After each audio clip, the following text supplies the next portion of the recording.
Alrighty, people. How you living? How you feeling? Come on. Hopefully you're having an absolutely fantastic day, and it's about to get even better because we've got a startup mock draft to do with you guys. Very, very excited about it. Obviously, we'll include rookies. The Super Bowl's over. Now we're all thinking about the Combine. Senior Bowl's over. We actually released version 2 of our rookie report yesterday on the Flock site. Have had incredible feedback so far from it, so I appreciate everybody who's been giving some feedback. If you haven't checked it out yet, definitely go to the Flock posts, recent post section. You'll see version 2 of our rookie report.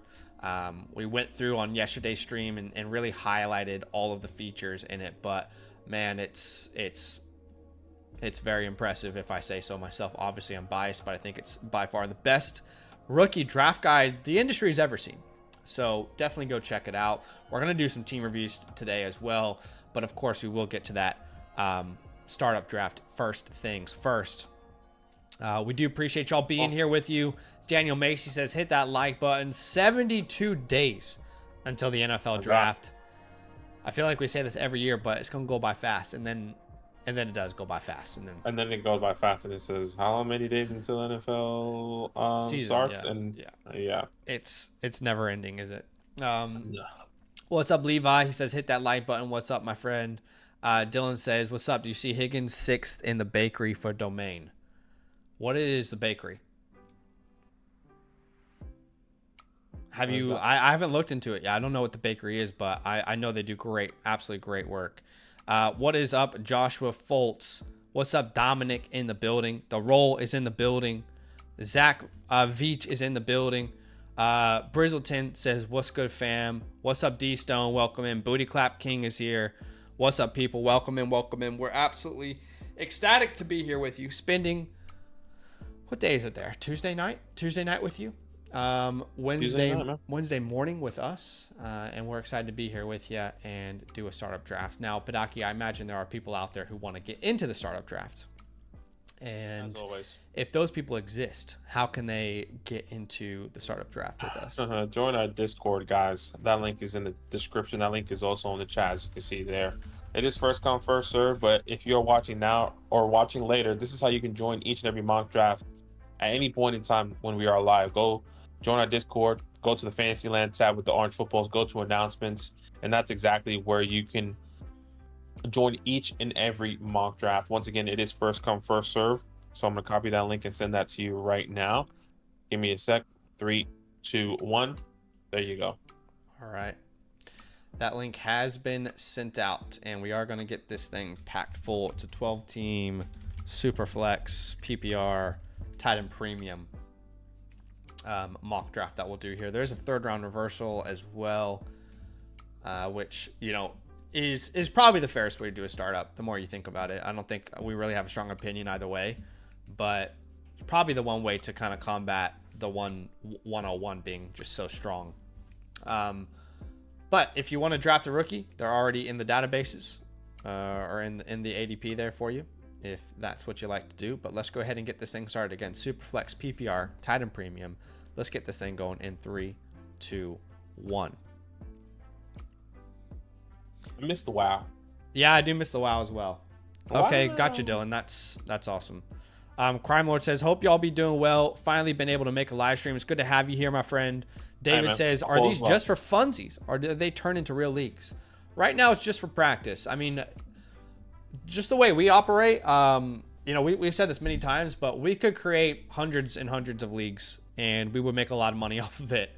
But we only have about 12 follower leagues. That's just the most that we can have, where we feel like we can actually make the follower leagues good. We can have them mean something, at least to us and to you guys.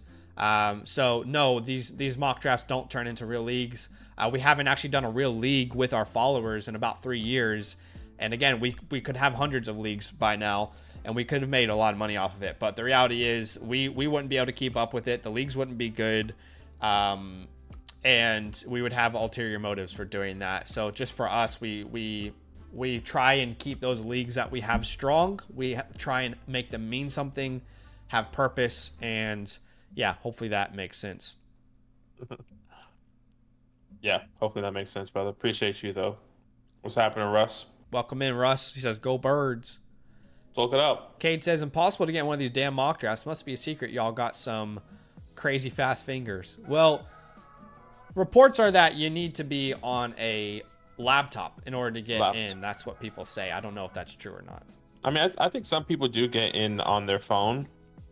But if you want a higher chance to get in, get on a laptop, get on something that's not your phone. Yeah. All right, so we do have 4 quarterbacks in the first 4 picks, then 6 total in the first 10. So 60% of these picks were quarterbacks. Brock Bowers goes. So we have Chase, Jefferson, Lamb off the board as well. And I am sitting here in a weird situation, honestly. At least it feels weird to me because I just don't know exactly what the right move is. I would ideally at this position want a Chase, Jefferson, Lamb. They're not available, obviously. A lot of our viewers start to draft like us, so not as many quarterbacks are going in round 1 this year. It feels like running back is a place to go here. So I'm going to grab Jahmyr Gibbs at the 111. That was the highest player in a tier for me. Oh, wow. Okay, so there goes Ashton Genty off the board. I'm just going to mark him off of my rankings. But yeah, I mean, assuming Genty, and I was talking to people about this recently because people are like, in our Bravo League, actually, Bravo Dynasty League, people were like, how valuable do you really think Genty is going to be this offseason? And my overall opinion on the topic was, I think he could be a back-end first-round pick. And this is the first time we've really seen that happen. You're telling me if Genty goes to the Bears top 10, if Genty goes to the Cowboys at 12, he's not going to end up in this range? I think it's definitely possible. Put a team on it, and he's easy going to get up there. The thing is, like, even if he goes to, like, the Saints, he's not going to fall much further than where he already is right now in ADP, but I think there are certain landing spots where he could even skyrocket up. I could go crazy unique here and go Gibbs and Bijan to start my draft if I wanted to. Go unique, man. Be the 1% underdog draft. I'm gonna try it. I'm gonna try it. It's, we want to have fun. We want to have fun here. We want to see what the range of outcome could be. So I'll grab Bijan there and kind of see how this draft ends up panning out. There's only really 3 running backs I want to draft this early in a startup anyway, and it's the 3 that are off the board now. Badaki, birthday league forever, yes. The role says he's got a crazy fast computer. What's up, Styles? Welcome in, my friend. No worries, David. Glad to have you here. D-Stone says my iPhone always takes me to the App Store. That's weird. Zach says, do you feel like late seconds, early thirds are more valuable this year compared to last year? No. In a startup or in a rookie draft? I thought he was meaning rookie draft, but clarify for us. Wow, that's crazy, Matthew. Is that a super flex startup? You got Hurts at the 210? That's insane. JCM says Genty's not coming to Chicago full stop, but still he'll end up around this range, I think. I mean, that's very... I mean, we might have... Freak might actually be working for the Chicago Bears. As Jordan Love comes off the board here at the 206. Now you're on the clock here, Badaki. Yeah, I just think anything's possible. You just got to be ready for anything, let's be completely honest. Yeah, I could see Genty going to the Bears. I could see him not going to the Bears. I don't have as strong of a conviction there. He says, got that insider knowledge, baby. I just think after the past couple of years of teams taking, for example, Kenneth Walker or Zach Charbonnet. Why'd you take Zach Charbonnet if you had got Kenneth Walker last year around the same time? You saw the Lions pay Monty at the time, which felt like a really good deal, and then they go draft Jahmyr Gibbs. I don't know. I just feel like anything's possible. Expecting the NFL to do what we expect them to do is probably always the wrong expectation, right? All right. I'm very surprised. I think this is back-to-back weeks where Marvin Harrison has gone ahead of Brian Thomas. I don't understand it. I do think some people have gotten a little bit scared off by who did they just hire as their offensive coordinator? I'm trying to remember. They literally just I can hired. find out. Hold on. His name is Grant. That's Dunsky. Is that right? Is that who they hired? Yeah, I'm pretty sure. Stroud comes off the board at the 211 there. And Big Baby Cope is up next. But yeah, I definitely think Brian Thomas, I think he's worthy of going ahead of Marvin and Nico myself. As Drizzy London comes off the board. Justin Herbert comes off the board. That's beautiful. My ideal start, I said to myself, if I can get Bo Nix, if I can let Bo Nix fall to the third round, this will be a perfect start. And that's what we're going to do here. We're going to grab Bo Nix at the 302. JCM says, I love Ginty as much as the next guy, but taking him over the likes of Neighbors, Brian, Puka, Amon-Ra feels disgusting. And then he goes on to say, Bears are maybe the most O-line needy team in the league, expect serious investment via draft free agency. It's going to happen. Wouldn't be shocked if they took a mid-round running back, but no chance. I think all that's possible, JCM, but I don't have the conviction as you to say no chance. That's where I think it's different. Know. Yeah, I don't know much about like the offensive line class, but from what I heard, it's really mid. So like, why would you draft a mid player hypothetically? I could be wrong. Correct me if I'm wrong. Maybe or you know more. They could address it in free agency and feel that exactly. They can draft him. I don't really know. It's possible what JCM is saying is going to be a fact. I just don't know that. I don't have the same conviction yet. Is Jonathan Brooks worth a shot for the 210? I think I'd rather have the 210 at this point. Honestly. What's up, Albert? Welcome in. Would you rather have Herbert or the 101? I think you can get a bigger return for the 101. I mean, we just saw the 101 go at the 112 here and Justin Herbert at the 301. At earliest, Justin Herbert's going to be a second-round startup, right? At earliest, Genty's going to be a late first-round startup, right?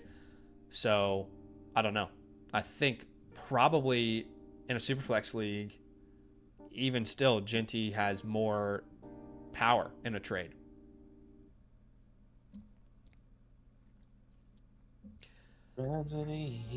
Shane Waldron.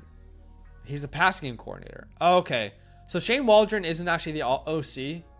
So this guy Grant is the OC. I need to learn about him. He was formerly with the Vikings. Is that right? Did I read that somewhere? I can tell you more. Hold on. According to the great Wikipedia.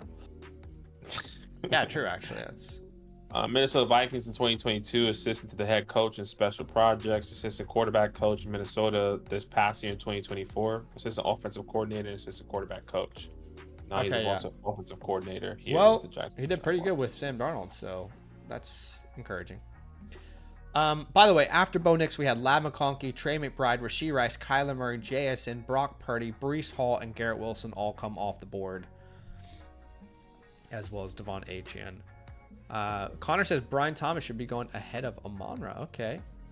Matthew likes Cam Ward over Bo Nix. You know, that's fair, because if you draft Cam Ward, you just might end up with a guy who averages over 19 points per game as a rookie. That's a realistic outcome with Cam Ward. You could actually have that. That could be a possibility, right? It's possible that Cam Ward could do that. Maybe 50% chance.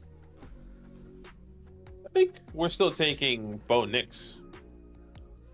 We're still taking Bo Nix before this season. You mean as a prospect? As a prospect. We were very high on Bo Nix, so yeah, we would have Bo Nix over Cam as a prospect. But we for sure have Bo Nix over Cam after this year. Yeah. Brizzleton says, I couldn't take Ginty that high, but who knows? D-Stone says $80 million to play with. New leader in Ben Johnson. They combine O-line. JCM says there's 2 or 3 guys in contention around the 110 range for Chicago. I really think JCM is actually working for the Chicago Bears at this point. He's got the inside tracks. Simon is asking you, by the way. He says, are you happy for Saquon or bitter as a Giants fan? I'm happy for him. You know what I'm bitter about? I'm bitter about how everyone thinks the Giants needed to pay Saquon because he was going to change. Like, if Saquon was on the Giants today, would he have taken us to the Super Bowl? Would he have changed our record from 3-13 to what, 5 and you get what I'm saying? Like, there's no change. This is no change. So I love Saquon. I'm happy for him, but like, I just hate the narrative that we should have kept him because he's the best player. Actually, he is the best player, but he's not going to change the fact that we still have a shit quarterback. So I'm happy for him, genuinely. No, that's good. If I was a Bears fan, or a Giants fan, I would have found that a very tough Super Bowl to watch personally. Well, and I know that your owner would have found it very difficult to watch. 100%. He literally said, if you let Saquon go to Philadelphia, I'm not going to sleep. Not only did Saquon go to Philadelphia, he won the fucking Super Bowl with Philadelphia. Yeah, and once again, like, it's frustrating from that perspective, but like, it's not wrong that we let him go. Maybe, that's my thing. I don't know. So we have Saquon this year. My thing is we have Saquon this year, and we might have pick 8. But you'd still have Saquon Barkley on your team to build around now in a class that doesn't have strong quarterbacks. And this year, okay, so then we punt this year. We don't get a quarterback. So you bring in Shedeur Sanders. You bring in whoever. Are they going to have a better beginning of their career with or without Saquon Barkley? So, did you make the competition for the next 2 years in the NFC East way worse for yourself or no? Oh, no question. But I mean, at the same time, I don't know. We can't build around a quarterback. We can't build around a running back. That's what you're telling us to do then. We need to build around Saquon Barkley, which we tried to for the past 6 years, and nothing happened. Whether we failed at doing that as owners and GMs, I'm on the clock here. I'm telling you, you don't let a generational player like him walk out the building, especially not when you know that's a possibility he can go to a rival that's going to make your life hell for multiple years. 100%. I'm not disagreeing there. I just think it's the wrong narrative to say that he was the be all end all. Like, once again, I love Saquon. He was one of my favorite players. He was the first player. There's only 2 Giants jerseys I have. Is Eli Manning and Saquon Barkley. So I love Saquon. Like, he's literally one of my favorite players. I just don't think if we would have paid Saquon today, it wouldn't have changed where we're at now. And we'll still be in QB purgatory. So we would be $36 million paying Saquon and still not have a quarterback. But I get what you're saying. Like, could we get a Sam Darnold? What would Sam Darnold look like with Saquon Barkley? I'm pretty confident that if you draft Shedeur Sanders or anyone else, he would have a much better start to his rookie season with a Saquon Barkley there. I would just say, like, I don't think we would be in the range to get a Shedeur Sanders if Saquon Barkley was on our team this past year. If Saquon is a game changer. On here? I just drafted DJ Moore because I saw the role already had 2 quarterbacks, and he goes Penix and McCarthy back to back. What the fuck is happening? All right, that's all right. He'll go ahead and grab. Gosh, Darrell did that on purpose. You know that. Oh, 100%. 100%. I'll grab Baker. I mean, it's a conversation to be had. I mean, because from the roles perspective, he sees those as like the most valuable players on the board, right? But this only works if you have a league that's actually willing to negotiate a deal with you. Because what you do sometimes when you do this is, and I've been there before, and I've tried it. In some leagues it works, in some leagues it doesn't. It's a risky strategy. In some leagues, you're right. There are people who come to you and they're willing to make a deal, and you end up, extracting the most value. In other scenarios, you're in a situation where everyone knows you has 4 quarterbacks, and you don't need 4 quarterbacks, and eventually you either hold on to them or you sell one of them at a discount, right? So it can go either way. But from the perspective of getting the best value, I can see it. Yeah. Matthew says Cam Ward is the best prospect since Joe Burrow. Matthew. Take us deeper. I don't need you to write at least 300 characters explaining why. Minimum. I don't know. I don't know what to say. I don't know what to say. I really struggle to understand how anyone watches Cam Ward's film and says that. You can certainly see the upside, but since Joe Burrow, I genuinely don't understand that. So you're telling me that, sorry, I just want to wrap my head around this for a second. So Cam Ward would be your quarterback 1 in 2024. Let's just look at one class since Joe Burrow. Is that right? So you would put Cam Ward quarterback 1, better prospect than Drake May, Jaden Daniels, Caleb Williams, all the other guys in that class. Is that what I'm understanding? He says yes. Matthew, if that's the case, all right. I need I need to make a pick here.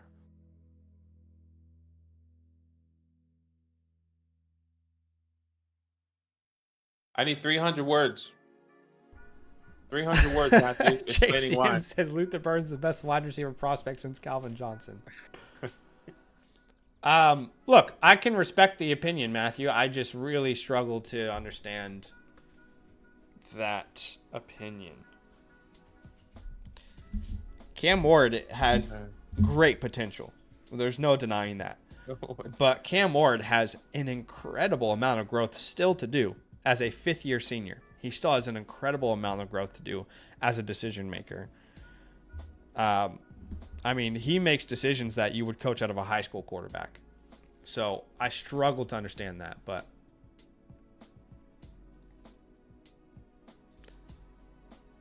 Matthew says, what do you guys think I said looking at me like I have 3 heads? Matthew, brother, you just said Cam Ward is a better prospect than anyone outside of Joe Burrow. Of course we're going to look at you that way. The next question is why? Why? Back the argument now. Like you say something, and then we need to say, convince us why he's the better player. While Matthew is working up an argument, which I'm sure we will try to see with respect, I'm going to check out the rest of the chat here. Snoop says DJ Moore or Devonta Smith. These guys are terrible. Yeah, okay. Let me take Devonta Smith, who has only regressed on a points per game basis in the past 3 years, who is the second fiddle on his team on the lowest passing volume offense in the NFL, rather than DJ Moore, who is not that far off in age from Devonta Smith, who just got Ben Johnson on his team, who has controlled the best offense in the NFL for the past 2 years. Just say you're angry, brother. Just say you're angry at the world. It's okay, Snoop. I see your comments all over the place. Just say you're angry at the world, brother. It's okay. You can come here. You can relax. Whatever happened today, you can take a load off, my friend. It's a safe place. Do we have a response from Matthew yet? No, we don't. Silas brings up a great point. He says, correct me if I'm wrong, Saquon left the Giants as a free agent. I think the Giants made the wrong decision not to keep the running back. Made the right decision not to keep him. The issue is they had a generational player and they left for nothing. 100%. 100%. I completely agree. I think they banked on the quarterback position rather than paying the generational talent, which was the wrong move. So I completely agree. At the time, it was like, okay, Daniel Jones is taking it to the playoffs. We need a quarterback. Who are we going to pay? And there was no one in the market at that time, if you remember correctly. Like it was either Daniel Jones or then you go get a guy off the street. Like genuinely, there was no one in at that time, and we had a 24th pick in the draft, a 23rd pick in that draft. So I completely agree. It was the wrong pick to let him go for nothing. But I think at the time, I personally think they should have tagged him. They should have tagged him again. But they were trying to be like above reproach and be like, yo, I just want the best for that player. I'm like, fuck that. I'm tagging your ass, and we're gonna see what's.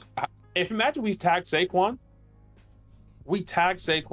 and Daniel Jones tears his ACL, you're probably saying, okay, then you say to yourself, I need to then either trade Saquon because I know I need to get as much as I possibly can, or you pay Saquon the next year if he's going to take that contract. But they fucked up. Yeah, I 100% agree. They let him go for nothing, and they let him go in division and watch their in division rival win a Super Bowl. That's the problem. Mm-hmm. You let him go for nothing. Whoever you get at quarterback, whatever you team you build around for the next couple of years is going to have to deal with Saquon in division. Yeah, it's rough. I mean, that's why I said if I was a Giants fan, I'm not a Giants fan, but if I'm a Giants fan, I would have found that a very difficult Super Bowl to watch. I think for me, it was like I just didn't want the Chiefs to win. Yeah, that's the consolation you can take away from it, I guess. So if like you're a that Giants was fan. I was like both. I was like, okay, like So I you didn't would want you would rather the Eagles win, which is maybe the team you second hate the most behind the Cowboys in division. You would rather the Eagles win than the Chiefs win. yeah. In that moment, yes, I did. Wow. And another thing is that like I was also, even though Saquon helped him get to Super Bowl, he wasn't the X factor in the Super Bowl. I think he had like nearly 30 carries, but I Well, think he only had like I 60 disagree yards. because it was pretty obvious Spagnuolo an entire game plan was to stop Saquon Barkley, which led the entire rest of the team butt ass naked open the entire time. Yeah. So I think he made a huge maybe that's impact. But at the end of the day, like Fuck. I kept seeing Ibuka fall. That was going to be perfect. Oh my God. Okay, let's go on a little run of fucking. Okay. All right, everybody, calm down. everyone's going. Laporte is a rookie great happy. pick. Baby, thinking I'm a dog, I'm a mutt. All right, Still waiting for Matthew. Or Matthew He's still actually writing. He's still writing. I'm gonna just keep building this team around running backs. Matthew actually responded we're gonna to grab somebody Ken Walker. else. We're gonna keep building around running backs, baby. Running back you. I hate this team, by the way. Hate the team that I've built so far. It's disgusting. Baby, I'm a dog, I'm a mutt. Yeah, we are still waiting on Matthew, aren't we?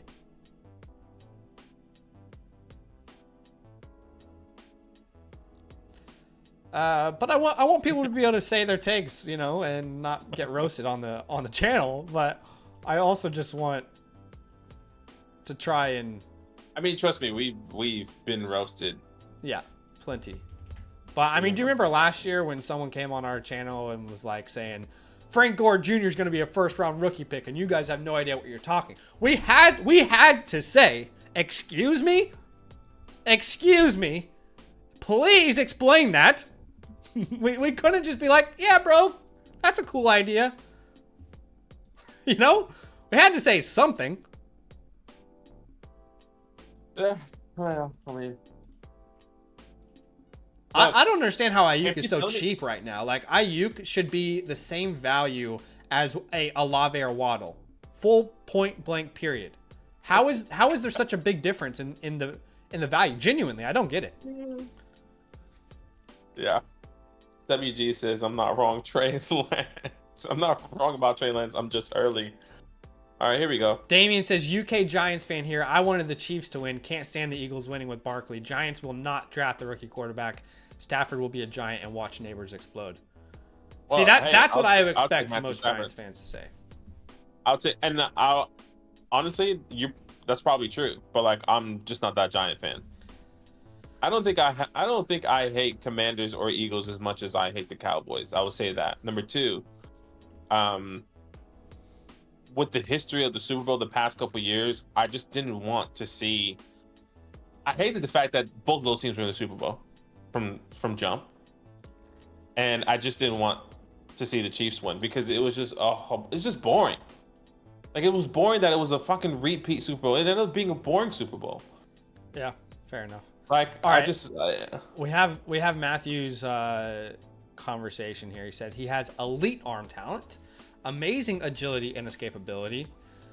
I'm a big believer in the Bill Parcells quarterback criteria, which is be a 3-year starter, be a senior, graduate, start 30 games, win 23 games. Okay, so far that hasn't sold me, quite frankly, because as a 5th-year senior, there are still many warts. This is my biggest problem with Cam Ward. As a 5th-year senior, we can see all the potential, but if you watch his film, there are so many red flags still as a 5th-year senior. But sorry, let's continue. Matthew Smith says post 2, 1 touchdown to interception ratio, at least 60% completion percentage. He's got that done before the past season. Well, yeah, I mean, before the past season, he's not playing any conference worth mentioning, which Jaden Daniels did also, and I raved about him last year, calling him a franchise quarterback.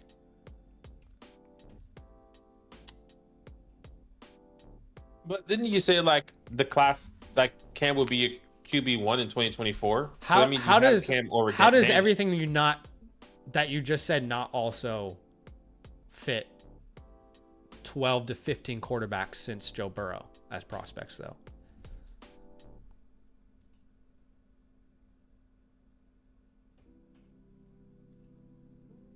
I mean, look, I can respect it. I mean, look, he has his backing. That's fair enough. I can't, you know, say he's wrong because it's too early to say that. But hey, Matthew, if you know something in the Giants say Cam Ward, I hope you're right. I hope he's a generational talent. I hope he's the guy. Damn it, man. I really do. Look, it's possible. I can respect the take. I just don't like. I feel like that fits so many quarterbacks since Joe Burrow. But yeah, I can respect it.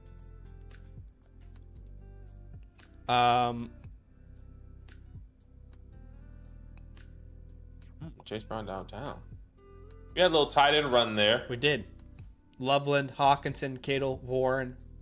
Surprised to see Kittle go that high. You know, he's not old by any means, but he's getting up there. He'll be 32 soon. So to see him go around the Hawkinson is a little surprising to me.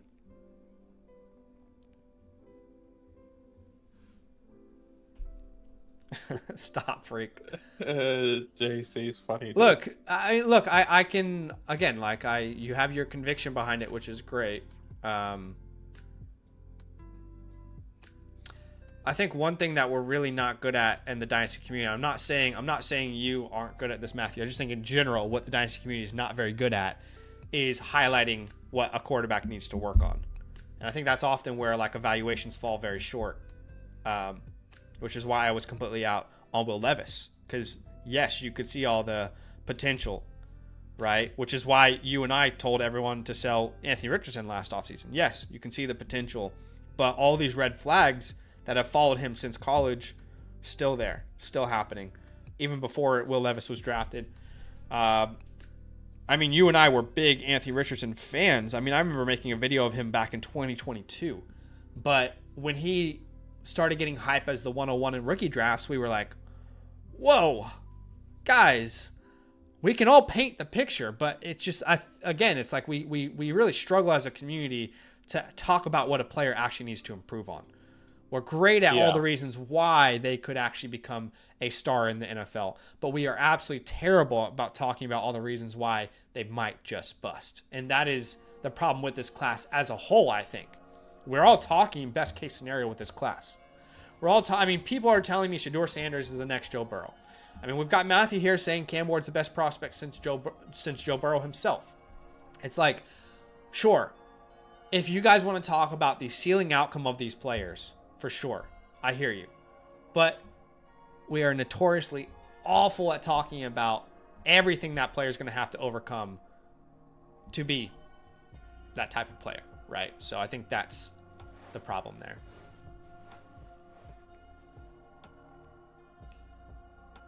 No other quarterbacks fit that criteria. I'm sorry, but I can do the research later. Okay, so first off, your criteria is elite arm talent, which is an opinion. Agility, escapability. These are all opinions so far. I'm not saying you're wrong. But then the criteria for Bill Parcells, 3-year starter, senior, graduate, start 30 games, win 23 games, post a 2-to-1 touchdown ratio, 60% completion percentage.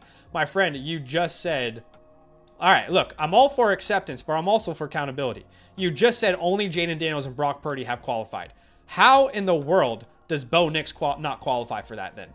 Which is the player, by the way, that you're telling me you would have far below Cam Ward.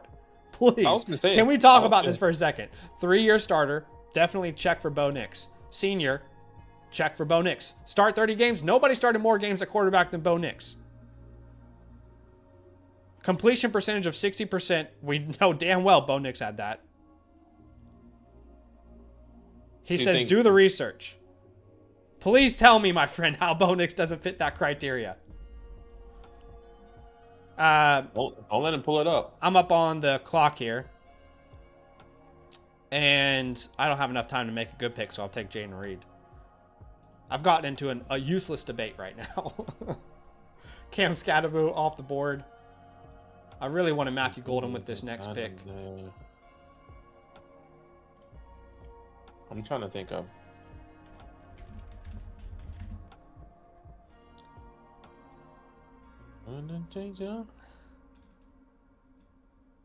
You need this on the leg. I need you, won't be late. Yeah, I agree with David. This is the thing that makes ball. drafting so much fun. Even NFL GMs can't agree on players. 100%. That's right, man. Look at Joe Shane. So I went Jaden Reed. Keon Coleman also came off the board. And I don't think I've taken a rookie yet. I'd like to take Jalen Royals here, I believe. Yeah, it's pretty dry. Let's go Jalen Royals here. Matthew, I hope you're right, brother. I hope you're right, and he becomes a New York football giant. I really do. And if I come back, and if you come back... No, but genuine question. How does Bo Nix not meet that criteria? I mean, I feel like maybe a lot of quarterbacks... I mean, hell, I don't know if maybe... I was going to say, I think a quarterback that we compare to... He says, holy shit, I was wrong. Bo does qualify, but I also never said anything bad about him. That's okay, man. It's all right. I mean, look, what most people would have done there is would have just kept bullshitting. Not to say that you're entirely bullshitting, Matthew, but the vast majority of the online community would have just continued and said, no, I'm right? I can respect that Matthew actually said, you know what, I was wrong. That never happens in any online community, Twitter, YouTube, comment section, Discord, anywhere. So I can respect that you acknowledge that. But that's only one quarterback that came to mind, by the way. Like, I'm sitting here thinking about how many quarterbacks I could think of over the past, well, that's what how many drafts since Joe Burrow, but I was thinking of the quarterback you compared him to, which is Will Levis. I was like, I feel like he might have. I don't think he meets a 2-to-1 touchdown ratio, but like I think he meets every other criteria. But I guess if you're talking about all criterias, and if we are comparing him to that, then he's clearly a bust. Do you get what I'm saying? Like, yeah, there's quarterbacks that fit that criteria that are not successful in the NFL. Yeah. I mean, look, I think there's a reason that Cam Ward and Shedeur Sanders are not in the top 5 of pretty much any big board you'll see anywhere from anyone who covers the NFL draft. Go look at Dane Brugler, who released his today. Go look at Todd McShay. Go look at all the greats in the industry. Daniel Jeremiah. I think there's a reason most of these guys do not have a quarterback in their top 10 in this year's draft. Whereas last year, many of them had 3 to 4. But it's just my opinion. I should have took the running back. Integrity, yeah, 100%. Matthew says I'm wrong sometimes. Big Cam guy, need the Jets to trade up for him. What you did say is when I drafted Bo Nix, you said Cam Ward over Bo Nix. That's why this whole conversation started. So just to be clear, you're telling me at the 302 you would have taken Cam Ward over Bo Nix, over Brock Purdy, over Kyler Murray. That's what I'm gathering from this. But that's why the whole conversation started. Bo Nix didn't win 23 out of 30 games in college. That wasn't a criteria. It wasn't 23 out of 30 games. You could never find quarterbacks who only played 30 games. That would never be able to be a criteria. It was start 30 games, win at least 23. It's not the same criteria. As Jaden Higgins and Jack Besh come off the board.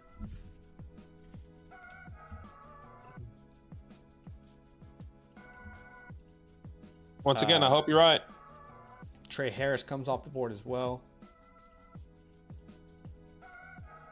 Jerry Jeudy's a nice pick there at the 9-10 as well. Devin Neal coming off the board.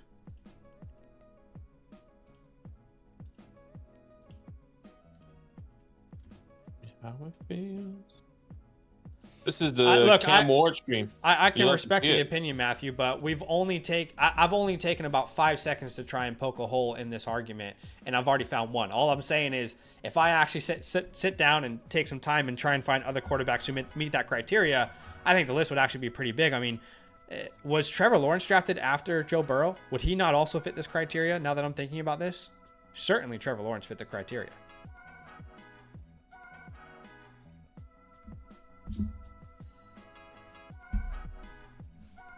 Right? Wasn't like, again, I'm just thinking of one other name. I haven't really sat down and gone through any of this, but wasn't Trevor Lawrence drafted after Joe Burrow, and would he not have fit the same criteria of everything we just talked about? I'm pretty confident.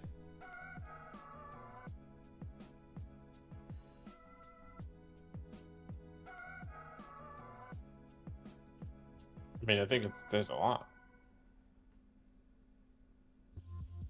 Things I should do. Darnold would have fit the criteria, but he said since Joe Burrow, so I'm trying to think of classes since Joe Burrow. Well, that's a lot. That can be. I don't think Stroud played. No, Stroud played 2 years, didn't he? Stroud probably played 30 games. He definitely would have started 23.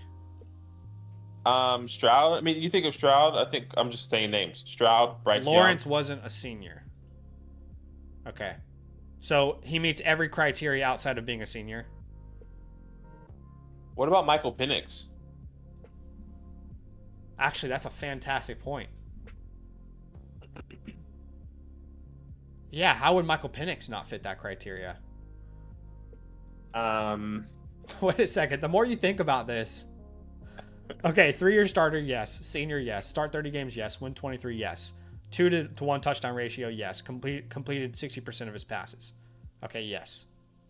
Michael Penix absolutely fits that criteria. Oh shit, I'm on the clock.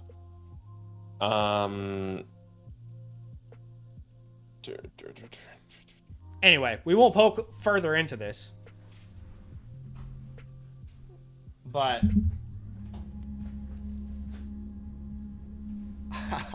my mind can't stop running through other quarterbacks that I think fit the criteria, but I don't want to bring it up. I keep thinking about other quarterbacks that meet the criteria. Anyway, I have no idea. I can respect it though. I can respect the conviction, and I can respect that he had the integrity to say, you know what, I was wrong on that. But That's my mind is racing with other names that I want to say, but I don't want to dive deeper into this.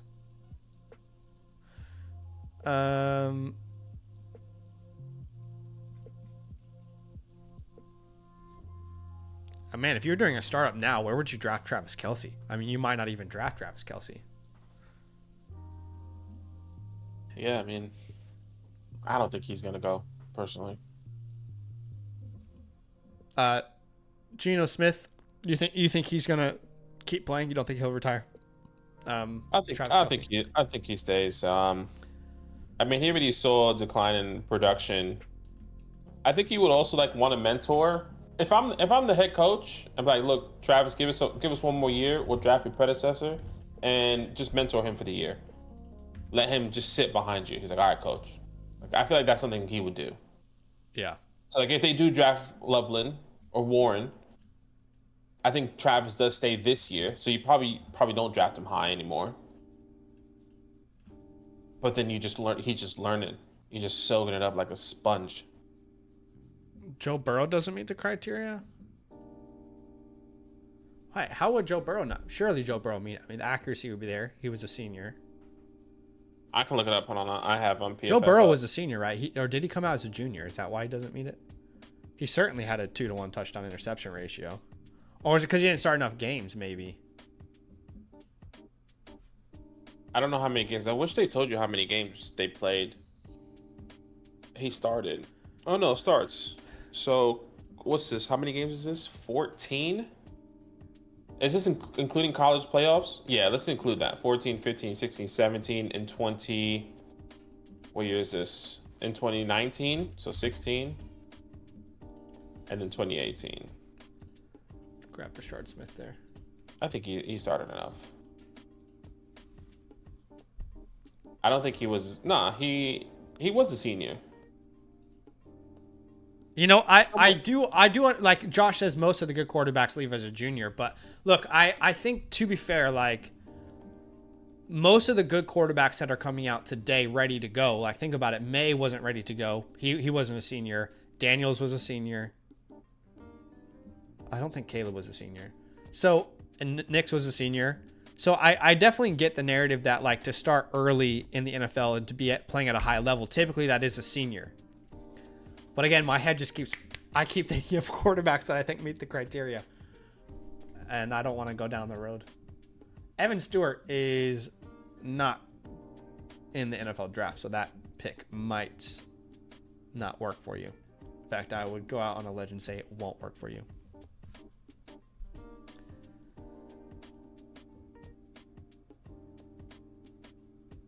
People saying I said this is the only thing that matters to be good in the NFL. I don't think it's. And you people in the comments don't know Matthew. ball. That's why you got to follow people on YouTube to get your opinions coming at me. Matthew, I don't think it's what you said, it's how you said it. You came in really aggressive. Like whenever you go to any community, I can go into Foot Locker and rock up and say, "Fuck this place. Finish Line is better," and I just leave. That was kind of the vibe you came in with, right? Like, why is Finish Line better than Foot Locker? You got better lines, you got better shoes. You get what I'm saying? Like, look, you kind of came in with that vibe. So I'm just giving you a constructive criticism. I think he's been pretty respectful. No, he has. But I think he is getting overly defensive because I think his statement was quite wild. And I think the feedback is fair. Like everyone online isn't going to be kind, right? The statement was wild. He had his reasons to back it up, and he's been respectful. So I don't have a problem with it necessarily. That's around the minutes.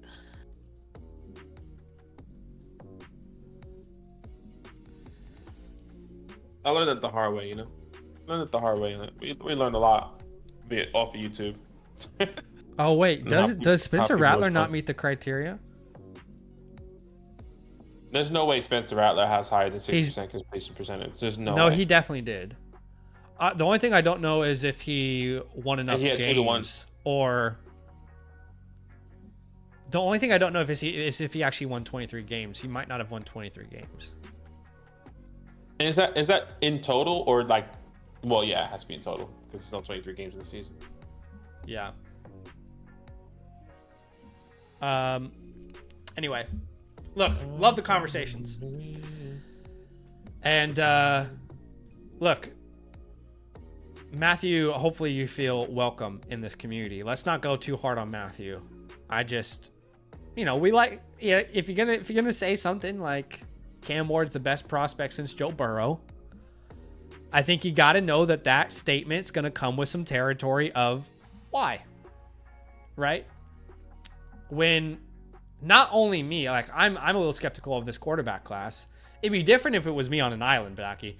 But again, you look at anybody who covers the NFL draft, nobody's got these quarterbacks in the top 10 of their big board. But I guess is everybody clueless? Maybe. Now we're gonna get Travis Hunter and we're gonna trade for Matthew Stafford. We're gonna pick up Cooper Kupp on the way, and we're making the playoffs. And we know who we're gonna knock out? Jaden Daniels. Fuck that guy. But it's fine if the Eagles win a Super Bowl. But it's fine if the Eagles win a Super Bowl. That's right. I'm okay with that. Because we don't want to acknowledge that Saquon Barkley left our team. Oh, I've acknowledged it. I had to acknowledge it the whole year. You know why? Because it was on every media platform for the whole year. I acknowledge. I love it. Jordan James, by the way, went off the board, as well as Alec Manor.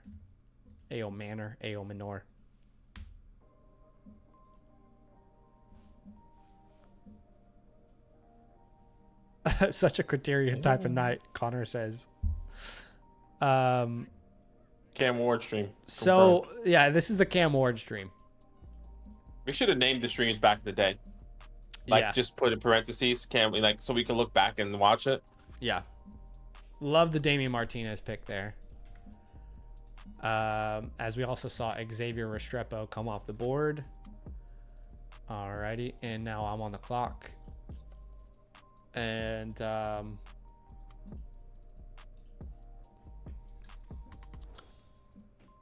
yeah, I'm trying to figure out what to say at every moment. This dude, he's going through every quarterback he could think of. It's like, dude, that guy meets the criteria as well. It's hilarious. The criteria stream. You did give us some content, Matthew. That's true. I'm gonna take Justin Fields here. Let's switch tunes a little bit. Justin Fields, I take him at the 12-11. Obviously, we don't know what his future really holds, but you know, if Justin, what do you believe the percentage chances that Justin Fields starts for the Steelers in 2025? I would put it at about 63% is what feels comfortable to me. And if that's the case, I think I got a huge steal. Yeah, I mean, percentage chance, honestly, couldn't give you one. I have no idea what the Steelers are doing. That's fair. I don't think many people do. He's a free agent. So, like, they bring him back or he goes somewhere else. My thing is, there's other teams that need a quarterback that could pay for Justin Fields more money than what he got at the Steelers. Yeah. Potentially. I don't know if the Steelers' salary cap issue, but... Yeah. Song of the day, Ask One More Time. Is that one more time? If Cam Ward hits, Matthew should be the main scout for Dynasty Land. It's very possible, right? Cam has all the potential to hit. He just needs a lot of development still. Now, Matthew needs to hit twice, though. Cam Ward hits and he goes to the Giants 1,000%. Yeah. Absolutely. If Cam Ward hits, and I mean, we should define what hit means, because according to the hit rate on the rookie draft. Yeah, excuse me. That's a good level. He'd have to be a top 12 quarterback at minimum. But technically Trevor Lawrence hit, so you might have to look at like superstar status. If we're claiming that he's the best prospect since Joe Burrow, he has to be a superstar hit, not a star hit. Which would be what, top 6, top right? 6 Superstar was top 6. Yeah. So Matthew says, just want to make sure you saw this. It's a big reason why I believe it, and it has legs. So my big point is there are more quarterbacks that are good that fit the criteria than bad quarterbacks that fit the criteria. Yeah. I'm just thinking through my head of all the bad quarterbacks that fit the criteria, but I'll take your word for it. I believe you. Dude, Rashad White is just dead. No one wants Rashad White. Rashad White, yeah. I mean, probably good value at this point, no? Yeah, that's why I was like, damn, I should have taken Rashad White. I will never start a startup draft double running back ever again in my life. It's okay. You can trade for a quarterback from the role. Well, I don't need a quarterback. I just don't like my wide receivers. Right. If I looked at my starting lineup, it could be Nix, Gibbs, Bijan, DJ, Ayuk, Arroyo, Walker, Reed, Mayfield, and then I could probably put Diggs in for Royals. Not a bad starting lineup, but just not the way I like to build a dynasty team at all. I'm attack criteria on my face. Let's see. Song of the day says, should I trade? I've seen this question like 20 times in the chat. We've just been trying to stay on topic with the conversation we've been having, but it says, should I trade Chase Brown for Ladd McConkey even if I'm thin at running back? I mean, yeah. I mean, come on, bro. Brother. What would you think? What do you reckon the answer is to that, brother? Yes, we're going to take Ladd McConkey there. I mean, Ladd McConkey, let's have a look. As a rookie, okay? Wasn't even like breaking out until midway through the season. Let's have a look at what he did as a rookie. 16.2 points per game, the wide receiver 13 overall. Do you know that is better than any season Devonta Smith has ever given us? It's not trash on Devonta Smith night, by the way. But that is better than any season Devonta Smith has given us. Has Jalen Waddle ever given us a 16-plus point per game season?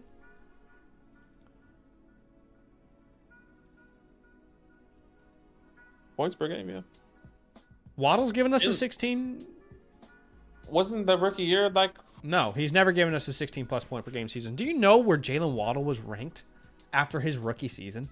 He averaged 15.4 points per game, almost a full point per game less than Ladd did this year. Waddle was a wide receiver 8. He was a wide receiver 6 in some people's rankings. I mean, you know what I want to do? I want to go look at a historical screener now that we're talking about this. And I actually want to see how many rookie wide receivers have even done this before. Let's have a look.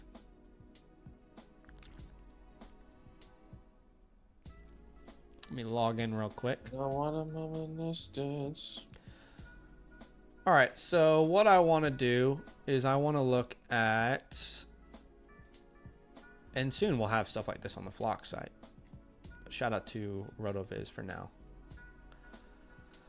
All right, I want to look at rookies in the last, let's say 25 years. Rookie wide receivers. And let's look at, any draft pick. I don't care. Weeks 1 to 18. And I want to look at their points per game in PPR.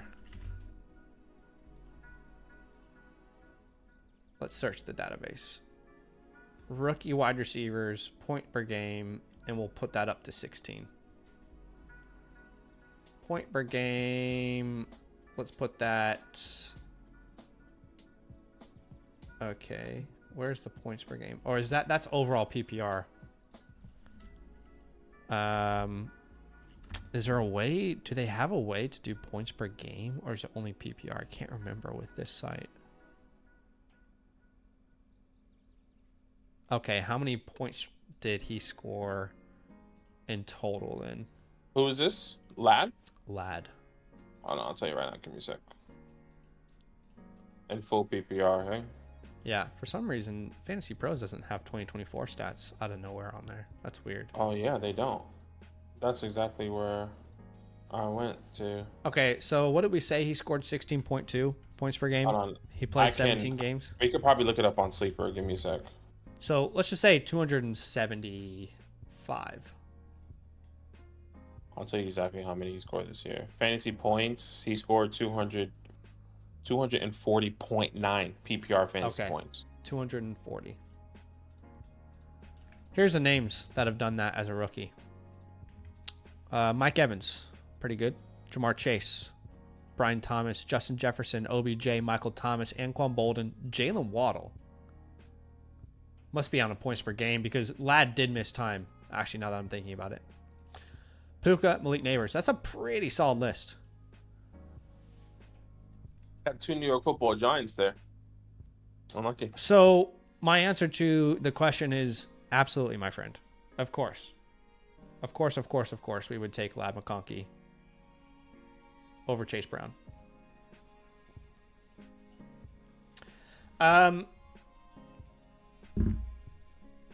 And hopefully that gives you the confidence to do it. We're not going to review teams, guys. We don't do that anymore. I mean, we used to do that on these streams, and then we would spend 30 to 40 minutes going through everyone's teams. It's not going to work from a logistical perspective. I'm sorry. That used to kill me mentally. I really didn't like doing that in the past. We did it. Everyone loved it, and I get why they loved it. But then if we do yours, Dylan, guess what everybody else is going to want? Everybody else is going to want us to do theirs. And I get why you guys want that, but it's just too much effort. Oh, so now you guys like using criteria. You know, the difference, though, Matthew, is this list isn't going to change the more we poke into it. All right? You want to go there? You want to open up this can of worms, Matthew? I'm kidding. All right. Catching up with the chat here. Next season Super Bowl prediction's a good question. It's a new season. The New York Football Giants. Yeah, obviously it's going to be the two best teams in the NFL, the Chiefs and the Commanders. I mean, it has. Everyone should be saying their favorite team to the Super Bowl. Chiefs, Commanders. That's it. That's who's going. Giants will win the Super Bowl next year. Talk it up. I don't care who the quarterback is. With Matthew Stafford. I don't think the Giants would even have won the Duke Mayo Bowl this year, my friend. So maybe set the expectations a little lower. I mean, surely we can't get worse than what we got. We had no quarterback. You can bring Jameson. We win in that shit. No, not at all. All right, guys, that is very fun. That is the startup draft, and we hope you guys had fun with us. Obviously, this will be the great stream, the great Cam Ward stream of 2025. And let me just say, this is what I hate about this year's rookie draft, Badaki, is I actually like Cam Ward, but I just don't like the expectations already based off the community. I think Cam Ward, if people had him, if they had the expectations of, I'll take him 106 to 108, maybe he hits, and there's plenty of reasons that he could be a great NFL quarterback. Great. That would be awesome. But these type of expectations come where he's the best quarterback prospect since Joe Burrow and clear 101. And, I got other people who are just as convinced as Matthew in other comment sections telling me that Shedeur Sanders is a better prospect than Joe Burrow himself. And it's can we just set some realistic expectations for this class? I don't know. It's tough. Yeah, there's a lot of weight on those guys because they're really the two quarterbacks that they need, and there's a lot of teams that need them. So, yeah. All right, that was the first part of today's stream. The second part of today's stream is we are going to review a couple teams over on the Flock site. I did see someone say they submitted an offline review. That was Silas. And Silas, what we can do is we can actually review that today offline after stream. He says, how long are offline reviews? I just sent one in. We can review that today after stream, and then it will be 72 hours from then when you'll get your playbook sent as well in the message tab, if that makes sense. Appreciate the support, though, man. Thank you so much for submitting the team. That's awesome. Definitely appreciate it. And just having a look at it now, making sure we have everything you need. It says Silas Green. Team name is... What is his team name? Do you see it? His team name is Pro Green 3. Okay, awesome. That's what I see. You said Pro Green 3? Yeah, okay, yeah, cool. Yeah, I see that. Yeah. 3. Yeah. All right, let's do a couple of reviews today, shall we? Here we go. All right. Ryan says, Zach, I agree with your take on getting out on Zay Flowers now. As a Ravens fan, I wouldn't sell him too low, but if you can package him with something to tear up, I think it's a good time. I agree with you. Definitely agree with you. All right, let's transition. All right, if you guys are out there and you want your team reviewed, you want your team playbook, which is a customized guide for your offseason, customized trade targets, what to do with your draft capital, understanding your positional priorities and what your league, how it would determine, your league would determine the moves that you should make or the positions you should prioritize, your untouchables, your pathway, all that is available when you either become a yearly Motherflocker member with the promo code LAND. All right. You get the playbook, which we just mentioned. You also get our 2025 rookie report, which I am confident in saying it is the best rookie report the Dynasty community has ever seen. I know that's a bold statement, but I feel so confident in saying that with what we've been able to produce. We went and highlighted our rookie report yesterday, but when you download this for offline use, all these table of contents have clickable links. All right. If you want to look at my big board, great. Then you want to come back to the table of contents. Great. Then you want to go and look at the quarterbacks. You want to see my opinion on Cam Ward. All right. Well, I'll tell you my opinion on Cam Ward. In fact, I'll go ahead and just as a little preview for anybody who does want our rookie report, I'll tell you exactly what I think about Cam Ward. I said Cam Ward is a high upside, low floor quarterback prospect with elite arm talent. So that me and Matthew agree on that. Impressive pocket escapability. We agree on that, Matthew. And the ability to make truly jaw-dropping throws. His deep ball and velocity on intermediate passes are exceptional. However, and this is the part that I keep talking about that a lot of us are ignoring, he struggles with decision-making under pressure, holds the ball way too long, misses open reads too often, and instead decides to extend a play. Kind of Caleb Williams-ish a little bit. His flashes of brilliance are undeniable, but the inconsistencies are glaring. I think he's Will Levis to Jordan Love. That's my comp. Love these team fits for him. And we have those type of details on every prospect. I mean, I'll even show you one of my favorite players. Let's go to Jalen Royals, for example, who I'm in love with. Jalen Royals. Let's talk about him. I've loved him. You guys know that. Here's my write-up on him. All the write-ups were individually done, not ChatGPT'd or some bullshit.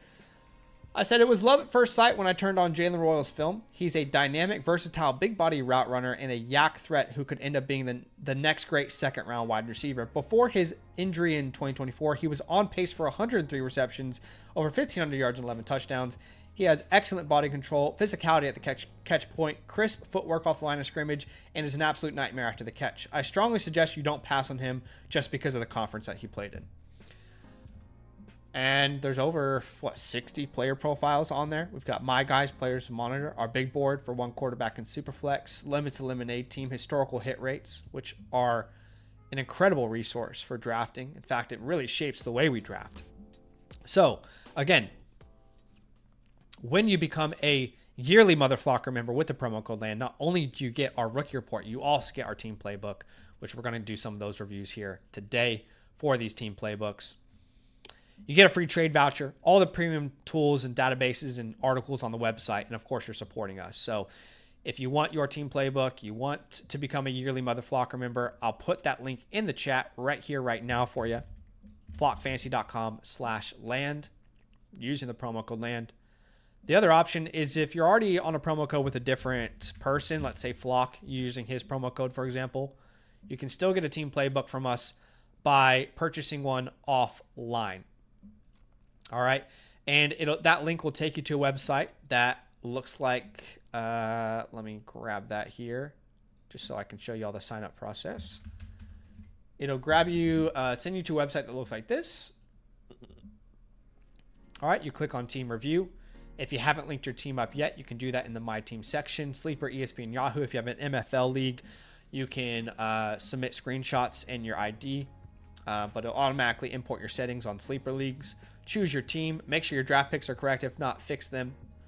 Then you'll see Zach and Badaki here from Fantasyland. The baseline is an offline review. It's just $10 more to prioritize yourself on a live review. So we'll review it on a live stream and then send your playbook later. Whatever you prefer. Some people prefer offline because they don't want their league to see the review. Completely up to you. All right. Those are the ways you can get your team reviewed. All right. Let's go ahead and get to this first review. And, you know, if there's still a bunch of questions in the chat, we can maybe do a Q&A at the end. Let's go to Randy Tang, shall we? Randy Tang, appreciate the support, brother. Read out this contest. Please let me know what trades I should make and what you think of my overall team.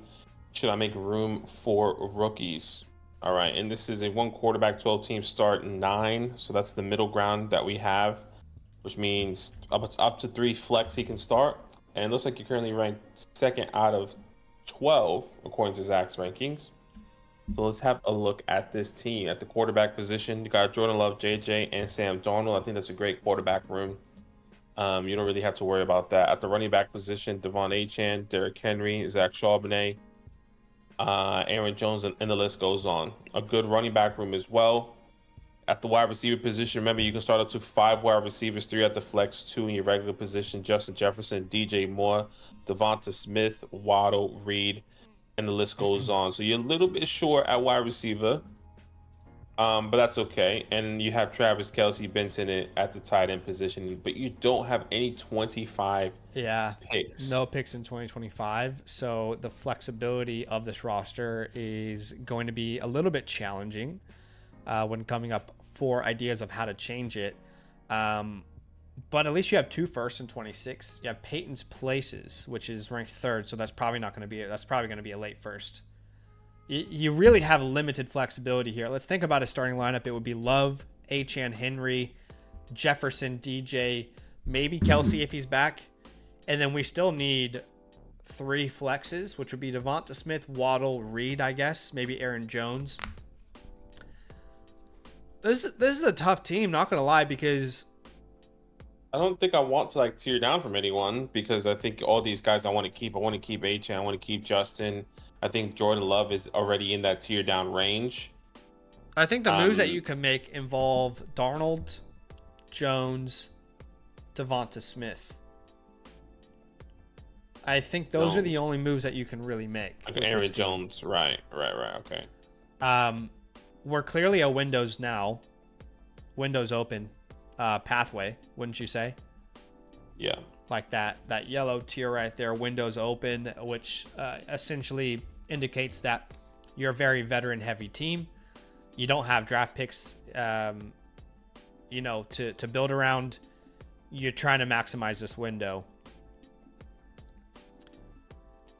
Yeah, I mean, this team is definitely going to make the playoffs, especially if Derrick Henry is Derrick Henry again. It's just, yeah, you're a Windows open contender with this roster. I think the potential trade pieces out there, let's call it, if the document wants to work with me, trade away targets. We'll say Devonta Smith comes to mind. Aaron Jones comes to mind. Who else did I say? Sam Darnold, maybe. I mean, I don't think you can sell Kelsey, but I'll put him there as like a. If he decides to come back, it's your last chance to really get out, I'd say. Go ahead. Sorry. No, I was just looking through the waiver wires of what there was available. I think you can definitely have a couple ads here. Oh yeah. I see Jordan Whittington, somebody that we were both on. Absolutely. Trying to see. Are you going to add that on the graphic? I could add that. I can add it. I can add it here in the on the chalkboard instead, which is fine. Yeah, because I don't. It just depends on the drops. We could have a lot of drops. See Miles Sanders, Kamani Vidal, Spencer Rattler that we could potentially drop there. Devon Vele for sure. I definitely want to add. I definitely want to add ads to the graphic. I just need to figure out how to do it without, that could be something down the line. I definitely am not opposed to adding De'Ami Brown either. Especially like for redraft, we start doing redraft stuff. Redraft is huge, yeah. It's going to be big for ads, so. I definitely think AJ Barner's an ad for this team as well. For me, at least, I would definitely be looking at adding AJ Barner. In fact, let's look at drops now. So the names that you could drop, I mean, I have no problem dropping Michael Mayer, as sad as that is to say. I have no problem dropping Spencer Rattler in a 1 quarterback league. Kamani Vidal, Miles Sanders. I think those are your main drops. As far as untouchables, it's just Justin Jefferson. There's not another untouchable on this team. Yeah, and then 2 holes would probably be Jalen Waddle. Waddle's a great one. I would say Sinnott is the other one, especially with his weaknesses at tight end. There's no reason for this team to sell Sinnott. You just have to kind of hope that he can develop into a startable asset. I think that's good. That's good. We can add other ads or other holds, but that fits since we have 4 drops. Yeah. So, outside of these names, your Devonta Smith, Aaron Jones, Darnold, Kelsey, the only other move that you could really make with this team is tearing down from Justin Jefferson. But in a 1 quarterback start 9, I don't really know that I want to do that. But I've actually had some conversations with some people in our DMs recently about Justin Jefferson. And I will just say that there is a very limited amount of players that I would be willing to tear down to. That includes Brian Thomas. That includes Malik Neighbors. That includes Puka Nacua. That includes Amon-Ra St. Brown. Right? outside of that, I'm not going to sell Justin Jefferson. And I would say this: if I was on a team and I owned these names, Brian Thomas, Malik Neighbors, Puka Nacua, Amon-Ra, I'm not willing to sell a first on top of them to move to Justin Jefferson. But I am now becoming aware, based off of my comments, my DMs, that it is very possible in certain leagues. So we will explore that as well. Shall we start with Devonta Smith, or did we need to cover anything else that we didn't cover yet? Just draft capital and team grade. Draft capital. I mean, he's got 2 firsts in 26, but literally no ability to move at all in 2025. So overall, I would say C plus. What do you think? Yeah. I had a C. Let's go C plus. But we can do C plus because he give the plus for the 2 firsts in 26, I guess. Yeah. And the overall team grade, I'm just thinking like a B flat. That's where I'm at.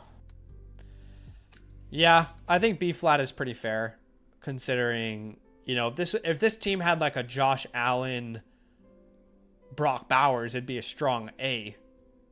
But yeah, I kind of agree with where you're going there. I'm just gonna put his ID quickly into KTC and make sure he doesn't have any draft picks. Yeah, he doesn't on KTC either. The reason I say it is because he talked about, do I make way for some rookies? So that just confused me because he didn't have any draft picks, but maybe he means like waiver wire, you know? Right, okay. Yeah. Ryan says, I want to submit one of my teams for a so bad for review and support the channel, but I don't want to pay $80. Been fighting the urge for like 2 months. He says, fuck it, I'm going to do it on Thursday if you guys are doing a stream. Yes. On Thursday, we will do a stream, and that stream could be dedicated to team reviews if we have enough reviews there. But yeah, absolutely. If you sign up, you'll get it done this week. Our queue is very, it's a dead season right now, so it's a good time to sign up. But again, definitely become a yearly member. If you do it, you get a lot more. Yeah. So don't think of it as just the team playbook. Think of it as everything else that you're getting, which is the rankings. You'll be able to see our rookie report. If you didn't have access to that, and honestly, just so much more on the website there. So, but of course, if you do want to go a la carte, you can do that. The benefit of being a member, by the way, is if you want to do any a la carte purchases in the future, then you'll be able to get a discount, a 30% discount on those as well. Yeah, but hopefully that's helpful, Ryan. We appreciate you. Appreciate the love and the support there, man. If you end up signing up. So let's talk about Devonta Smith first. I've made my case for him in our most recent video, our sells video. I tried to tell the Philadelphia community, hey, I don't hate you. I made a video last year telling you to sell a lot of Colts, and the entire Indianapolis Colts community came after me hard. We told you to sell A-Rich, JT, Pittman. And everyone's like, oh, you hate the Colts. Oh, you don't know the Colts well enough. Okay. In this video, I told you to sell 2 Eagles, and one of them is Devonta Smith. Nothing to do with the team. Everything to do with the fact that he's kind of plateaued as far as what he's been able to give you for fantasy football purposes. He's on an offense that is bottom in the league of passing attempts. In fact, they have the 2nd lowest passing attempt per game in a single season in the last, I think, 7 years, if I'm not mistaken. I think only the 2022 Chicago Bears had a lower passing attempts per game number, and they just won the freaking Super Bowl. So it's hard to say that their game plan is really going to change that much. So I'm willing to sell Devonta Smith. The first thing I would be willing to sell him for is to get into that range of, you know, if I go to my big board, like if I can get into this range of a Egbuka, Judkins, you know, maybe a Travion Falls, Travis Hunter if he plays wide receiver. I really like that range because I don't think you're going to hurt yourself that much, and the upside is just intriguing. Like, what if Egbuka does go to the Texans? You know, that kind of thing really interests me. So, what is he worth right now on KTC? He's worth the 107. Okay, so anywhere from the 105 to the 107, I think, gets me excited to make a deal. But I also think if you go and you look at community consensus ranking, but okay, I'm going to ask you to reference KTC. But let me reference expert consensus ranking on Flock. Right now, Devonta is ranked 18th. So he's right by, for example, I would have DJ Moore ranked ahead of him. We had that conversation on the stream, but if you can get a plus on top, great. I don't think there's that much difference between Ayuk and Devonta, Waddle and Devonta, Jameson Williams and Devonta. I just don't see much difference between these names. If you can turn Devonta into a T. Higgins, that's the ideal route. Garrett Wilson. But what are the names adjacent to him on KTC? On KTC, I'm seeing, I'll give you 3 up and 3 down. 3 players down. Zay Flowers, specifically wide receiver.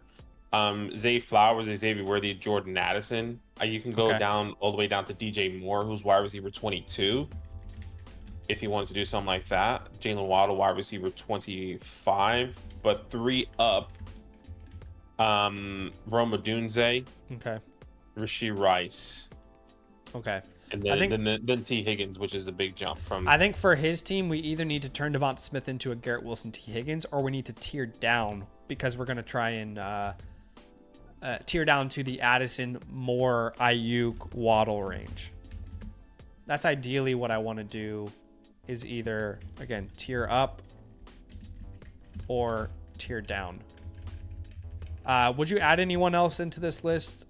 If we're tearing down, we really want to get max value, but Addison, Moore, Ayuk, Waddle, Jameson Williams. No, that's probably it. There's no one that I would probably can't do Worthy after he got that garbage time touchdown. Maybe Metcalf. I guess it just depends on what type of, like, are you trying to go younger or older? Like, I think you can potentially get. What about Terry? That's like hell. Like, you can do Terry and then get something.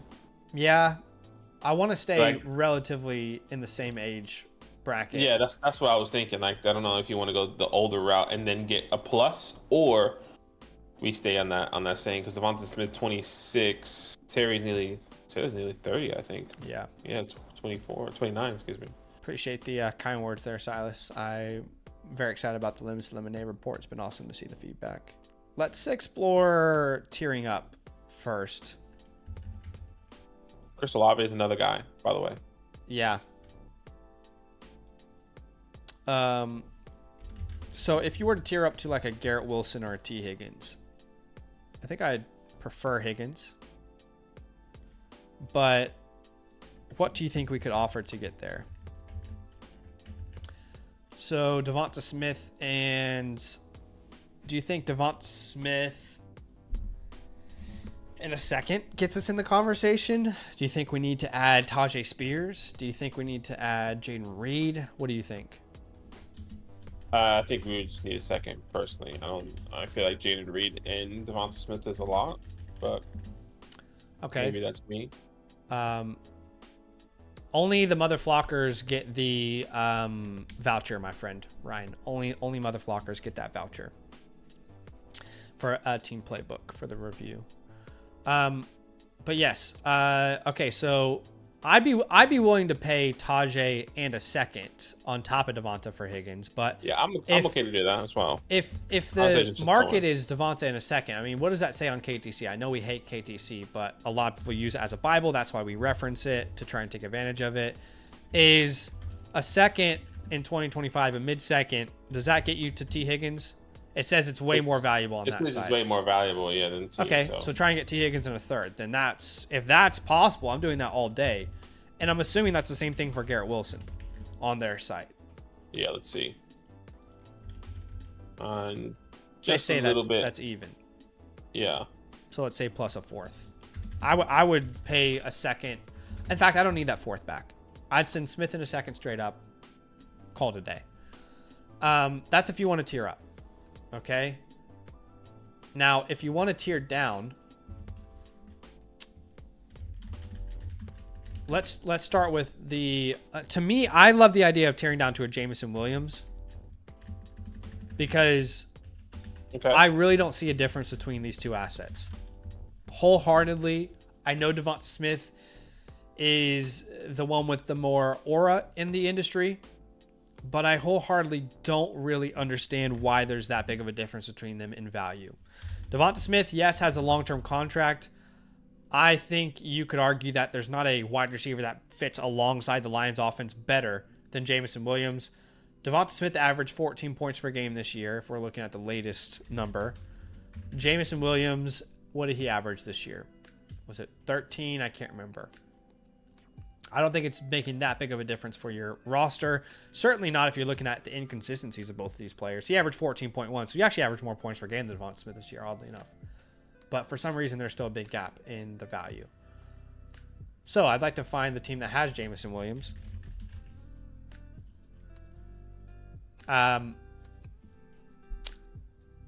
So in this scenario, would you do like Jameson? Would you try and get some security at tight end, like Jameson, Ingram, and then like a second or something? Yeah, that feels a little bit better. I'm happy to do something like that. Yeah. All right, let's keep exploring. Devonta Smith, let's look at the idea of a Addison next. Let's see.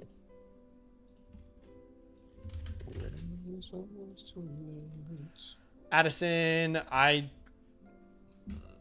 not loving this team, but yeah, I'm not sure if that's anything there unless you get a. It'd have to be a pick swap, so it'd have to be Addison and a future first, and you send Devonta Smith in a future second.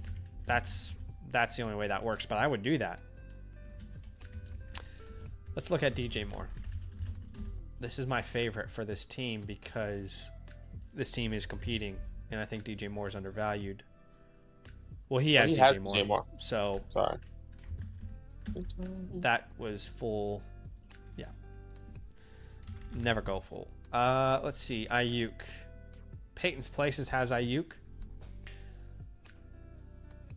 Ideally, we want to get one of these running backs. So like Ayuk and would you want to do like a Henry Bucky swap and add Mixon or something? Like I think what I'd want to do is like DJ Moore, or not DJ Moore, sorry. It was Brandon Ayuk. And Bucky Irving.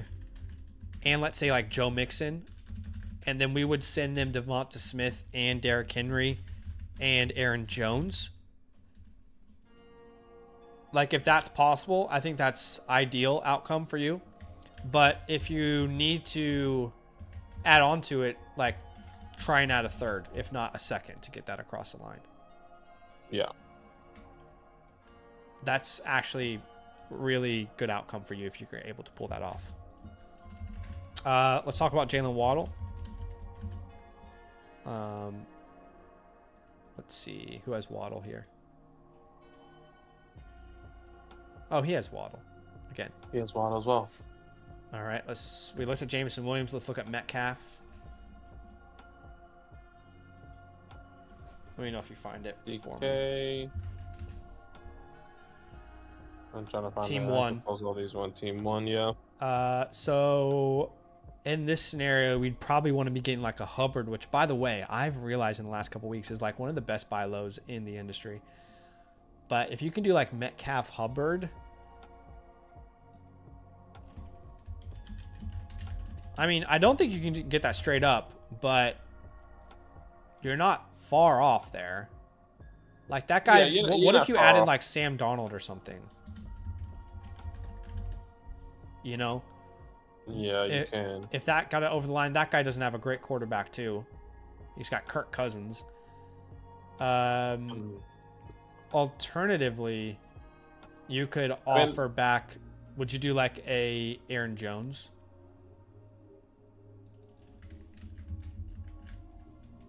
I feel very good about that personally before going into free agency. Yeah, I like that as well. I'm just catching up with the chat. I see you guys. Ryan says, I'm now a mother flocker. That's awesome, man. Tell us your flock fantasy username and I'll have a look. But if you're on a trial, that might be why we haven't gotten an email yet, which just means you can stay on the trial, by the way, for 7 days. but you just don't get the voucher until that trial ends, if that makes sense. Because I didn't get an email yet. Did you use the promo code LAND? LAND? Make sure. Kate says, for V3 of your rookie report, you have Cam Ward name on Jalen Milroe's scouting report at the top. Okay. All right, that was one of those things we might have missed. Would you trade Devonta in a mid-second for Downs in the 106? Yeah, I'd be fine with that. I'll take the 106 side of that. Yeah. All right. How do you feel about this Devonta Smith, Aaron Jones for Metcalf Hubbard? I like this move personally. I really don't see a difference between Metcalf and Devonta as a dynasty asset anyway. I know everyone views it as a huge tear down. I don't see that big a difference. I like that. I feel like I was gonna say, like, I'm even happy to throw a second, take Aaron Jones on. If he doesn't want Aaron Jones and he wants a second, I'm okay with that. Right. So Devonta Smith in a second. Because if you think about it, if he's gonna be contending, that's gonna be a late second. Hubbard is worth the end of the first round right now. Yeah. See if you can add a third onto the end of that as well. I think the last option is Olave. And Team 6 has him. Team Dream. Team Dream. Okay. So yes, Olave. I don't think anything works here. The only thing that I could think of is like a Daniels Love swap, which probably you're not going to be able to get done. Who does he have again? He has Love. Yeah. So if you were able to do like Olave plus Jaden Daniels for Devonta Smith and Jordan Love, and I would even add like a second, third round pick swap there if that's possible, then great. Olave is very easy to acquire right now, so it could be possible. Devonta Smith just scored a touchdown in the Super Bowl. As far as Sam Darnold goes, I would use him in some of these, like, if he's the reason, like this DK Hubbard deal, that a package gets done, then great. You can't really sell him, you can't really sell him for anything in a one quarterback. He needs to be like an add-on. But as far as Travis Kelce goes, I mean, if you want to sell him now and wait to see if he retires or not, I think probably a second is the most you're going to get. Yeah, you're not going to get anything. And then Aaron Jones, I would say the same thing, actually. Any second in any year, if that's possible. And the reason we're not saying a third is because for your team, you're going to be competing. If you can't get a second, you might as well hold these guys and see if they're going to be real contributors, you know what I mean, for your roster. Yeah. But yeah. By the way, Ryan, let us know if you had any questions about that sign up. I just want to make sure you use the promo code LAND. As long as we find that out before like 24 hours, we can get that changed over for you if you accidentally use the wrong code. But yeah, I feel good about this. I really love, like, if we're going to tier up, I love the Higgins idea. Yeah, getting Higgins is huge. I just realized we haven't even talked about Justin Jefferson, so let's do that. Okay. So this is very simple. I'm not going to go team by team and look at it. But what I am going to do is do it based off the value of a draft pick. So, for example, if you can get Brian Thomas in a first, I think it's worth doing. If you can get Malik Neighbors in a first, I think it's worth doing. Again, I don't think many of these are possible, just to be very clear. Puka Nacua in a first. Amon-Ra St. Brown in a first. I think any of those, would you agree, Benaki, are worth doing? Yeah, I totally agree. Obviously, hopefully it's not a late first. But, yeah. Would you do like a pick swap, or would you throw seconds in any of those? Yeah, for Brian Thomas, like if you can get 2 seconds or something, then great. No, yeah. Okay, good. I don't think you can do that for Amon-Ra or Puka, but yeah. think that works. All right, let's highlight some of these trades that we like. I like the tier up to Higgins. I'm a huge fan of the idea of getting the Ayuk, Bucky, Joe Mixon trade. Is there ones you want to got highlight? T. Higgins. We can do Devonta Smith for the DK and Chuba. Yep, I like that. I like that one as well. And let's give him some variety. Let's give him the Justin Jefferson one. You can do like Justin Jefferson for BTJ or Malik. Yeah. One of those two, just to see if you can get those done. But we appreciate you, Randy Tang. Yep.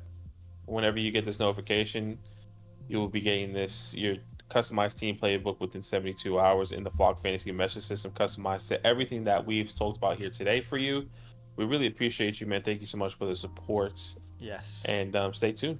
Yep. And if you guys are out there and watching and you want your playbook, which again, this will be sent to Randy within 72 hours.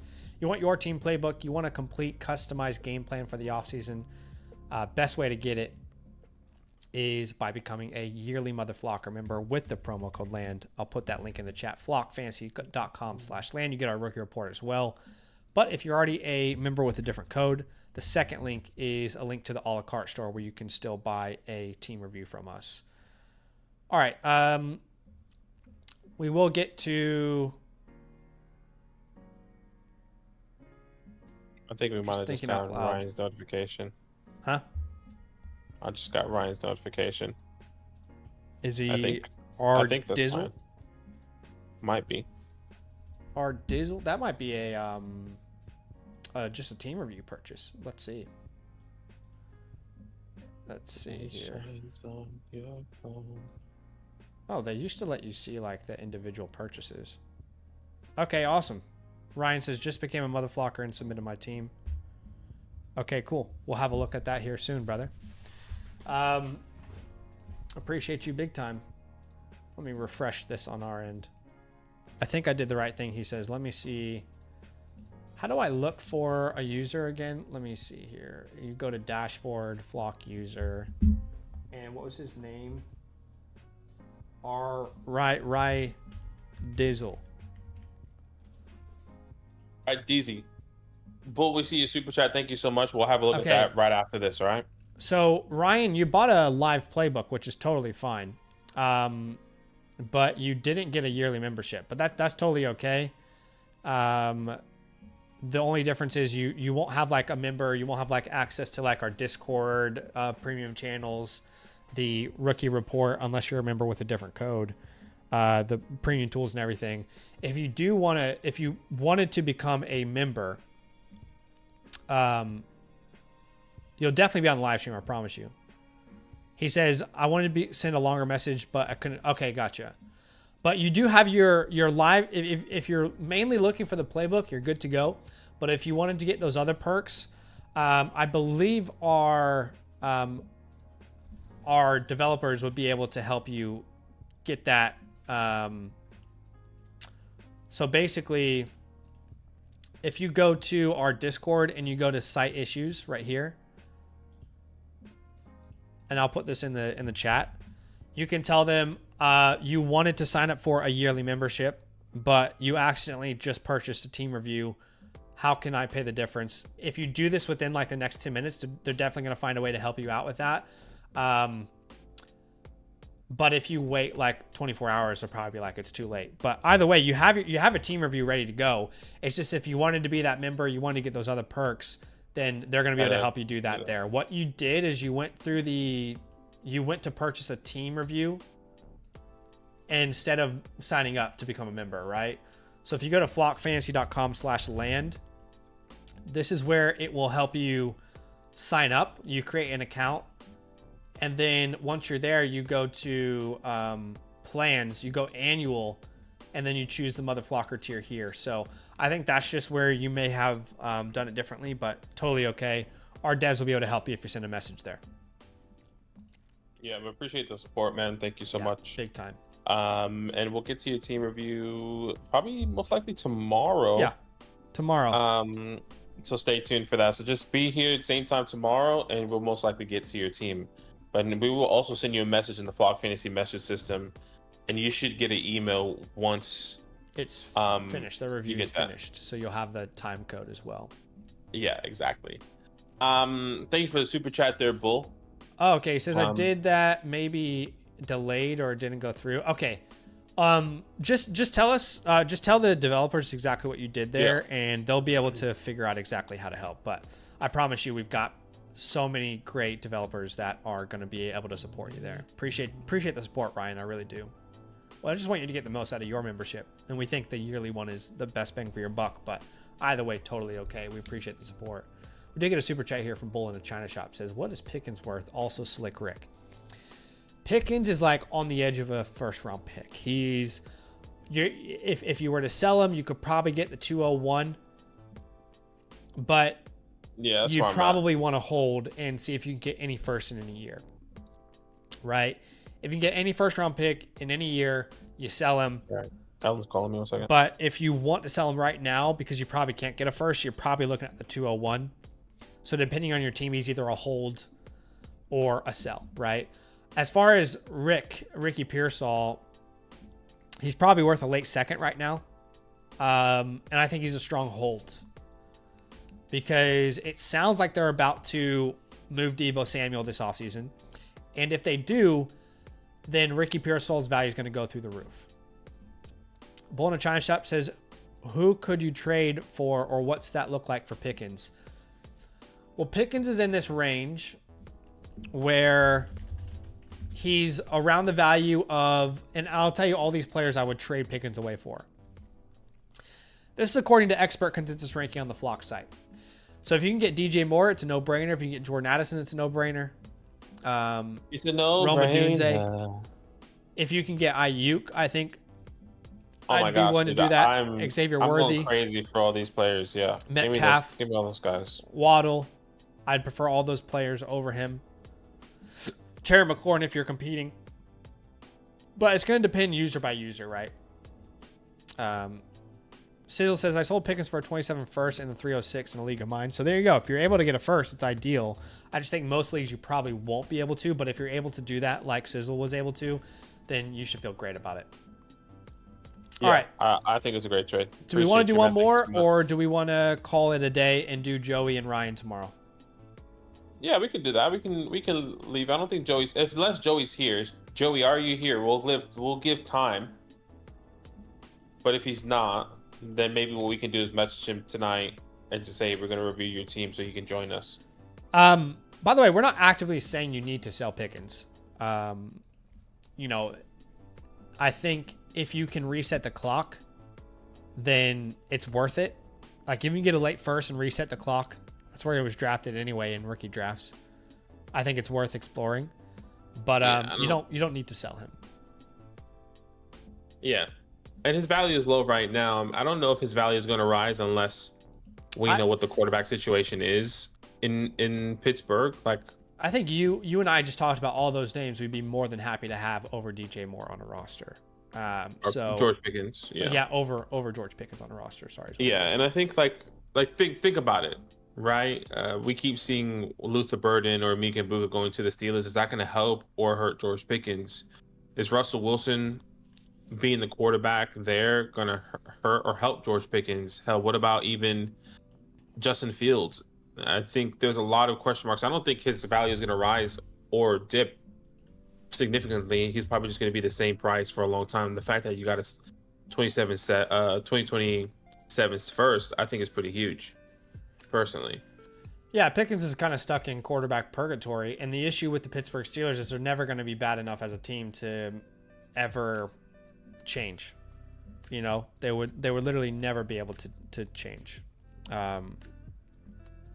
Silas says I could pay for a super message to do a live review if Joey's not here. I don't think Joey is here, so if you wanted to do that, let us know. We were about to go do yours offline, so if you want to do it live, let us know. We can stay on. If you want to submit that super chat, no pressure either way. But yeah, look, the reality is I think a couple things are at play with George Pickens. Number one, they could bring in another wide receiver. In fact, I'd be shocked if they don't. I'd be really shocked if George Pickens isn't getting more competition in that room, you know, this offseason. Whether that's through the draft or through free agency, I would be genuinely shocked if it's the same wide receiver room they have. Number two, is it Justin Fields? Is it Russell Wilson? It's probably not going to be any exciting new quarterback. They're not going to be a bad enough team next year to get a quarterback upgrade. So it's a combination of quarterback purgatory and competition probably incoming this offseason. So we'll be live tomorrow at, I believe, do we go live at 8 p.m. or 7 p.m. typically? I think we go, I just know it's after 6:30, so you'll be fine. Let me look at this because I can't remember if it's... I'm pretty sure it's 7:30 or 7 o'clock. We go live now. So we typically go live at 7 p.m. Eastern Standard Time, and then we do a rookie draft first, which probably lasts an hour. So probably around 8 p.m. to 9 p.m. Eastern Standard Time tomorrow is when we'll be doing. I would just say, Ryan, turn on your notifications. Like this little, if you obviously subscribe to the channel, there should be a little bell button right next to it. Turn on that notification, because once you turn that on, you get a notification on your mobile or wherever you are saying that we're going live, so you don't forget. Right, so that's pretty big. Yeah. Olave is stuck in purgatory, but their team, like the difference between Olave in purgatory and Pickett's in purgatory is the Saints are dog shit, right? They're very well could be the number one pick next year. That's not going to happen for the Steelers. It's not going to happen under Mike Tomlin. But I like this team bull in the China shop. I'm a big fan of this team. Definitely don't sell Ricky Pearsall. He's going to have his value rise if they trade away Deebo Samuel, but appreciate that super chat. And are we going to do Silas's team tonight? I don't know. I'm not sure. I was just going to say Silas, just okay. Super chat, let me know if it was. Okay, so he says he just sent the message. Let me double check here. Yeah. Okay, yeah, that's come through. So let's go to Silas's team. And this will be the last one for tonight. All right, awesome. I think I already have his playbook set up. Yeah. Okay, cool. Let's have a look at your team. And Silas, let us know if there's anything wrong as we're reviewing your team here, any information that's not wrong or picks are wrong, whatever the case may be, but we'll have a look. Do we have Silas's? I'm looking for his chalkboard. Yeah, it's okay, yeah, I see it. 5. So let's have a look here. Why does that always add Gmail at the end of that, by the way? Where do you get that I'm from? not... Well, when he first signed up, it was had like his. I always copy it from his username. Like I always, whether it's Gmail or not, like I just put the whole thing in, so like I'm not confused later on down the road. If there's any problems. But appreciate you, Silas. Once again, he says I need a QB too. Hoping to use Zay Flowers and Kittle as main assets in a trade. Looking forward to you all sharing your thoughts. All right. And it looks like this is a 2 quarterback 12 team start 10, which is the middle ground, meaning you can start up to 3 flex spots, or obviously some formats maybe put 3 wide receivers and then have 2 flex spots. Either way, it's still the same thing. Yeah. So let's have a look at this team here. You are currently ranked 6, right? 6, yeah. Pro green 3.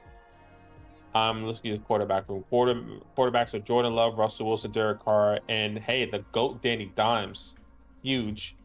Yeah, so you do need another QB 2, which you could potentially get in this draft, or maybe trade for one. But we'll have a look. I'd prefer to trade for one, but we'll talk about all of his options. We'll talk about it. At the running back position, Chuba Hubbard, James Conner, Ramondre Stevenson, and Sweet Baby Ray's. Decent running back room, not exciting, but a great class to get some more depth.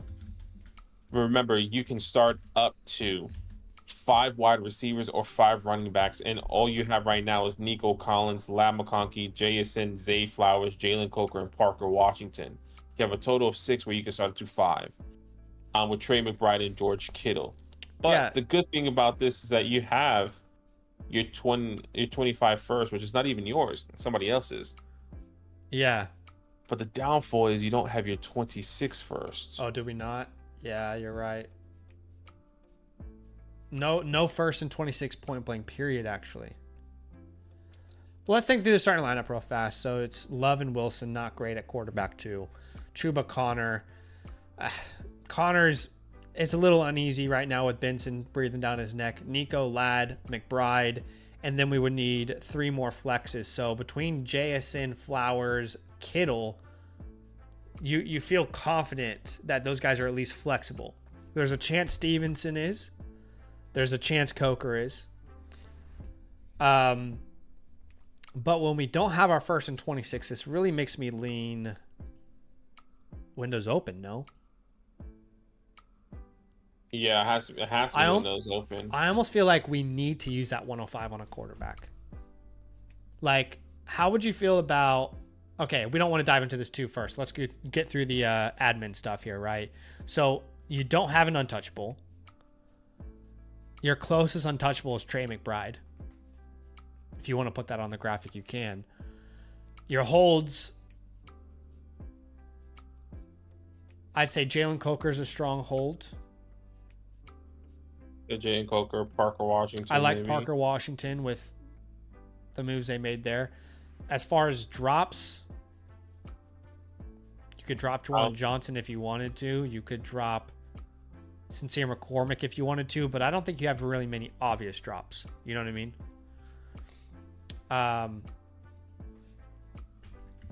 Yeah.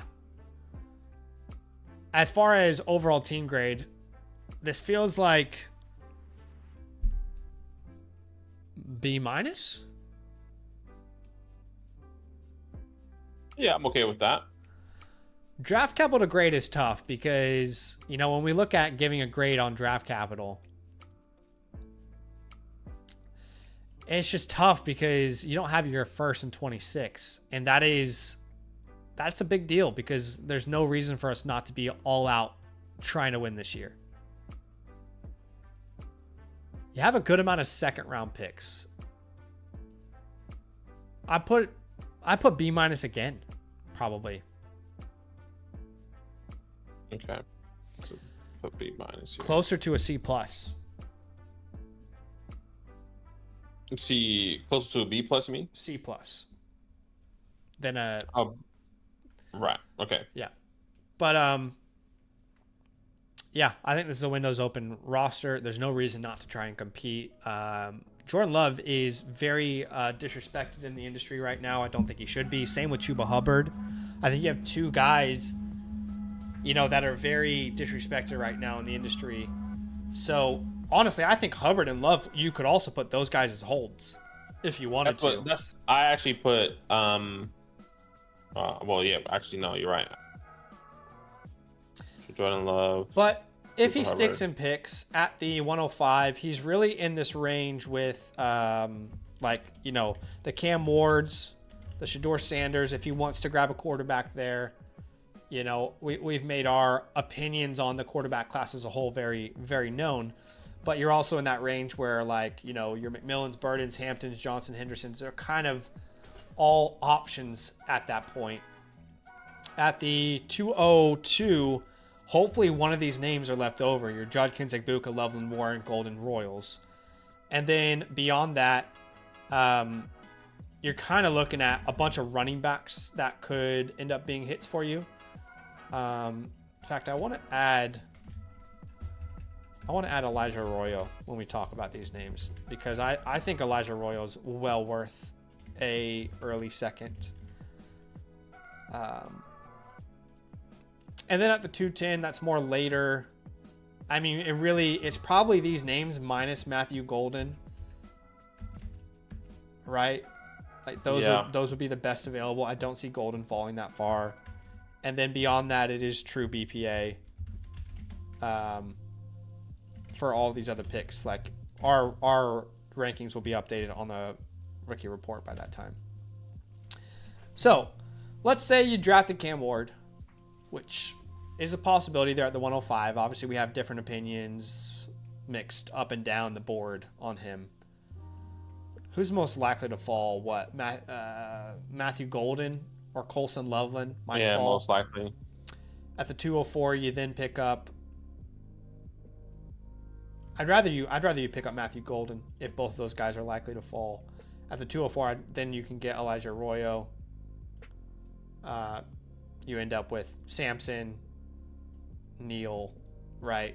So if you stick and pick, you're not in a terrible situation.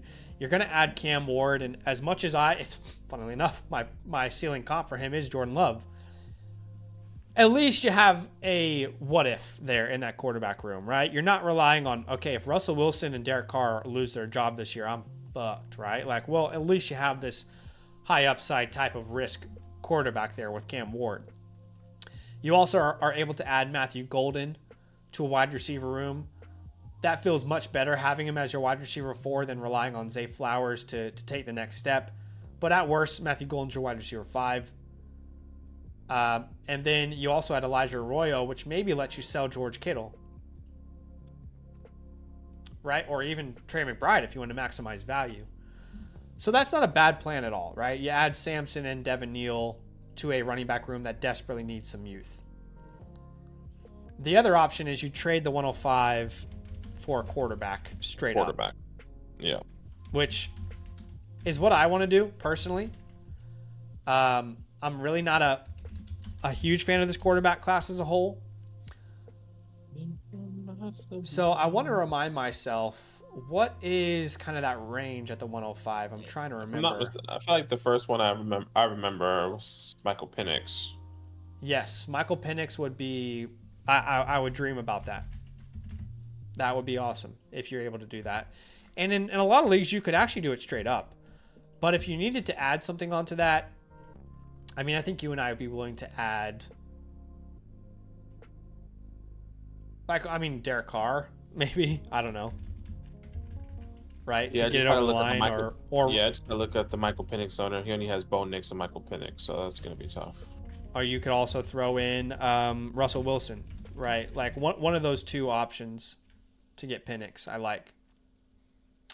Or ideally, you keep these quarterbacks because it's such an area of need for you, and instead you throw in the 302. Right? If you can't get it done straight up, but in an ideal world, you get it done straight up. Right? Yeah, ideally. Penix is definitely one of those names I love. How would you feel about like a Purdy plus? I almost feel like you could get Brock Purdy plus something. Yeah, we can try that. So who has Purdy? Let's see. So like Purdy. Wow, this team is bad. Yeah, that's gonna be tough. Would you do Purdy? I'm trying to remember who our running backs are. We've got Connor, Hubbard, Stevenson. So what about like Purdy and then a CMC Stevenson swap? So the 105 plus Ramondre Stevenson. I like that.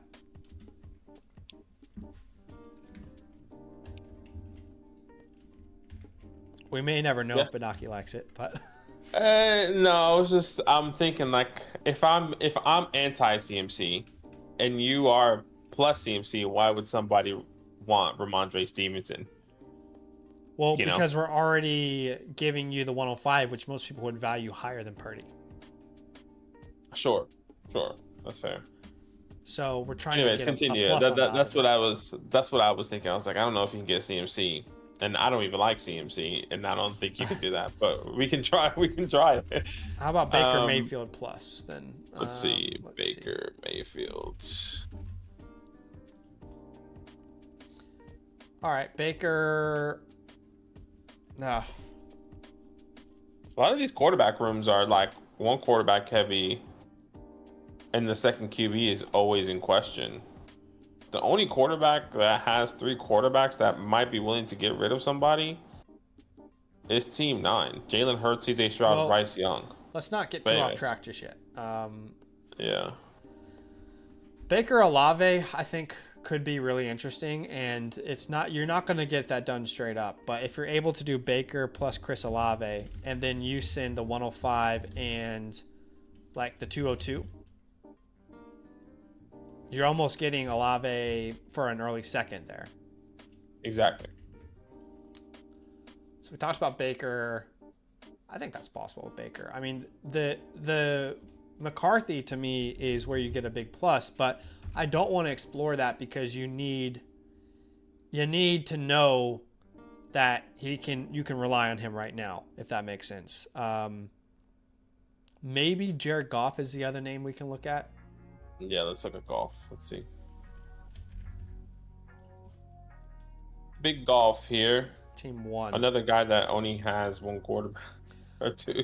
So I think like We Ken can try it. Walker's an ideal Yeah. add on there. So like the 105 would be Jared Goff plus Ken Walker. As much as I'm skeptical of him, I still think I would do that. And I'd pay the 202. I mean, in any of these deals, I would add on like the 303, or I wouldn't be unwilling to meet someone in the middle to make some of these happen. Yeah, I'm okay with all those as well. And then what you really want to do is, if you can keep these early seconds, if you don't spend them on a running back, you want to go get some of these veteran running backs that we like. Kamara is really interesting now with the coaching change. I don't know why. I just find it. Tyrone Tracy is like, there's risk reward there. But would you be willing to spend the 202 on Tyrone Tracy? I think I would. You could even try the 204. Yeah. But I'll try these. 204. What about? Would you buy CMC for the 202 and the 211? I would just keep the. I think you put a name behind that. I think that might be difficult, but I think I get what you're saying to compete. So at the 'Cause you are windows 202, let's open. put one of these names behind it. You end up with Dylan Sampson and Devin Neal or CMC. Yeah. For me, a contending roster, I'll take CMC, but I can Yeah, understand. I think it just depends on landing spot and like the situation. But yes, I get what you're saying. Like 100%. Well, Chuba Hubbard might be. He has Chuba, doesn't he? Yeah. He has Chuba. Yeah, he has Chuba. I was gonna say Chuba Hubbard might be ideal because he's just so disrespected right now. James Cook's gonna be a tough player to buy. That was the person that came to my mind. I was like, oh, you could probably throw 2 seconds at that owner. What, the 202 plus the 204 for James Cook? Yeah, I feel like that could be something. Yeah, you just ideally want another running back. And honestly, like, I would also say Stevenson's a fine throw-in for any of these deals. So if you want to do the 202 and Ramondre Stevenson for CMC, I'm fine with that. If you want to keep the 211, if you want to throw in Ramondre Stevenson with the 202 to get James Cook, I'm fine with that. If you want to throw him in, honestly, to get Tyrone Tracy, maybe not, but like he's a fine throw-in with any one of these deals if you're able to get that as an option. Yeah. Let's see. Is anybody really running back heavy? I guess the biggest fudge. What about this guy? What about targeting Run through Bucky? Yeah, run through you. Has Saquon, Bucky, Derrick Henry. So we would need to use Connor. But what I think we could do is Connor plus the 202. Does that get you Bucky Irving? Do you need to add another late second like the 210? Yeah, I'm okay with that. I'd be fine I'll with any of remind those Stevenson options. in that one as well. Yeah. Do you need to do Connor plus the 202 plus Ramondre Stevenson? I mean, I would overpay. Like, it may seem like a lot, but I would do Connor the both seconds Sure. and Stevenson just to get Bucky, because you're getting a top. Bucky Irving right now is valued as what, top? You're 105 essentially. Yeah. You know. 100%. I definitely agree with that thought process. And then maybe David Montgomery is the only other name, but it's a little bit risky. I think 204. Yeah. Because they did just change offensive coordinator. You have to ask at least some questions, right? Yeah. I just noticed Silas said Wahoo Wah, by the way. Are you from Virginia? Are you a Cavalier fan?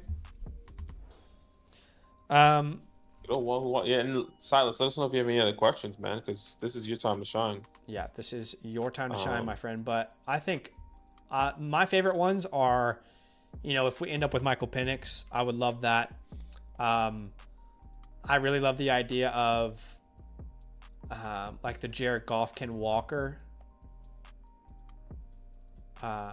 Is there two you want to highlight? That Bucky trade? Yeah, maybe? I like the Bucky trade. I also like the Baker Mayfield Chris Olave one. Yeah. Yeah, I think that's a good Or one we too. can do James Cook or one of those. Doesn't really matter. No, those are all really good options. But I mean, let's just play out the hypothetical world that you do the Bucky Irving trade, and then you also get the Goff Walker trade done. Just hypothetically, right? Okay, so you can't actually get that done. But let's say you use the 204, right, instead of the 202 in one of these deals. It's the 204 instead of this for Goff Walker, right? But you lose the 105, the 202, the 204, Stevenson, Connor, but you gain Bucky Irving, Jared Goff, Ken Walker, and now your team has Jordan Love, Jared Goff. That's much better. You've got Ken Walker, Bucky Irving, Chuba Hubbard, much better. Your wide receiver room is already pretty deep, and you have Trey McBride and George Kittle. And by the way, with George Kittle, if you want to sell him, sell in season, right? Like when he's like this constant top 5 tight end, you can sell him in season, especially if they move Deebo Samuel. But right now is probably not the time to sell him. Silas says grad school UVA and undergrad at Hampton. Okay. I mean, if you're getting into UVA, you're pretty smart. That's always the issue with UVA sports. Is like you have to have like a certain, what's the word? Man, I've been in Australia too long. What is like that certification? Anyway, you have to be very smart to get into UVA. So high SAT score. is it SATs? Yeah, because what do they call it here in Australia? They call it like the ATAR or whatever. ATAR or something. Anyway, but that's high school. Yeah, to get into college though. But anyway, I love this outcome for your team. I like your team. I think you're a couple moves away from, really, really kind of, I think, becoming a favorite. Right now, you're going to make the playoffs, but you're a couple moves away from becoming a favorite. 100% Brisleton, 100%. I agree with this thought there with the vets. Silas says, loving the thoughts. I have a deal for Hurts, Sharbs, and a third for Jason the 105 in a second. I declined it because I was considering a second instead of the 105. So you had a deal for Hurts. For Hurts, Jason, the 105. Honestly, I don't mind that you declined that. I think you can do more with Jason, the 105 in a second than Hurts and Sharbs for your team. Like that might be proper player evaluation, but as far as your team as a whole, I think that might have hurt your team. So that means you don't have JSN and the 105. I'm assuming you haven't done that trade, though, is what you're saying. No, because he still has Jackson. Yeah, I wouldn't be upset if you, like, if you're looking back at that and you're like, damn, I should have taken it. It's not bad value for Hurts, but I don't think it actually would have been good for your team. Because then, yes, you would have had Jalen Hurts and Jordan Love, but your wide receiver 3 would be Zay Flowers. Your wide receiver 4 would be Jalen Coker, and you'd have no first in the next 2 years to improve that. So I actually am glad that you didn't do that deal, personally. I don't know that it would have worked out for you that well. Yeah, as an entire team, if that makes sense. Yeah, I agree. Yeah. I agree. Looking at it. But appreciate you, Silas. Let us know if you have any other questions. He says I did not. Yeah, that's good. I'm glad you didn't. But yeah, let us know if you have any last minute questions. As always, you'll be receiving this within 72 hours, all customized to your playbook with all the trade options that you saw here on the chalkboard. It's going to be on that digital graphic there for you on the Flock Fantasy website. You'll be receiving that message. Please, that email. Like Badaki said, it's your time to shine. If you have any questions at all, now's a great time to ask. We're here and ready to help. So don't feel like you can't ask another question if you have one. I'd be happy to help. Sorry, I'm just checking something else on the side while I wait to see if we have any other questions here. No, you're fine. Appreciate you. That's good. That's awesome. But yeah. Appreciate you. By the way, have you played College Football 25? Because I rebuilt the Cavaliers. and that was fun. I know every year we're getting freaking destroyed by Virginia Tech, and it was fun to finally live in a different reality. But yes, I'm going to go ahead and mark this question as complete. Badaki always gives this spiel, but just so you know, you will have your team playbook within 72 hours. All right. So it'll be completely customized to everything that we talked about today. And that will be in your My Review section. In the review, there's a message tab, and that's where the playbook will be sent again within 72 hours. But appreciate you big time. Bull in a China Shop says, who do you value Tet near? I'd say like T. Higgins range in rankings. So if you look at wide receivers, like I'd put him right next to like the T. Higgins, the Garrett Wilsons, A.J. Browns, Rashee Rice, kind of in that range. But all right, guys, that is it for today. We appreciate you guys big time.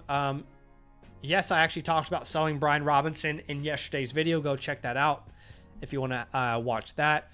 What would you add to Stroud to tear up to Hurts? Multiple seconds. I do a player swap as well. Whatever, it would depend on the other person's team. That's great, Silas. I'm glad to hear that, my friend. That's awesome, man. Yeah, that's really good. All right, that is it for today, guys. Definitely could be Wesley. He definitely could be on the Kelsey track. It looks like it. But we appreciate you being here with us. Enjoy the rest of your day. We'll see you guys tomorrow. Go check out the videos already on the channel that released yesterday, my sell high video. Go check out the rookie report on the Flock site. And we appreciate you. We'll see you soon. Love.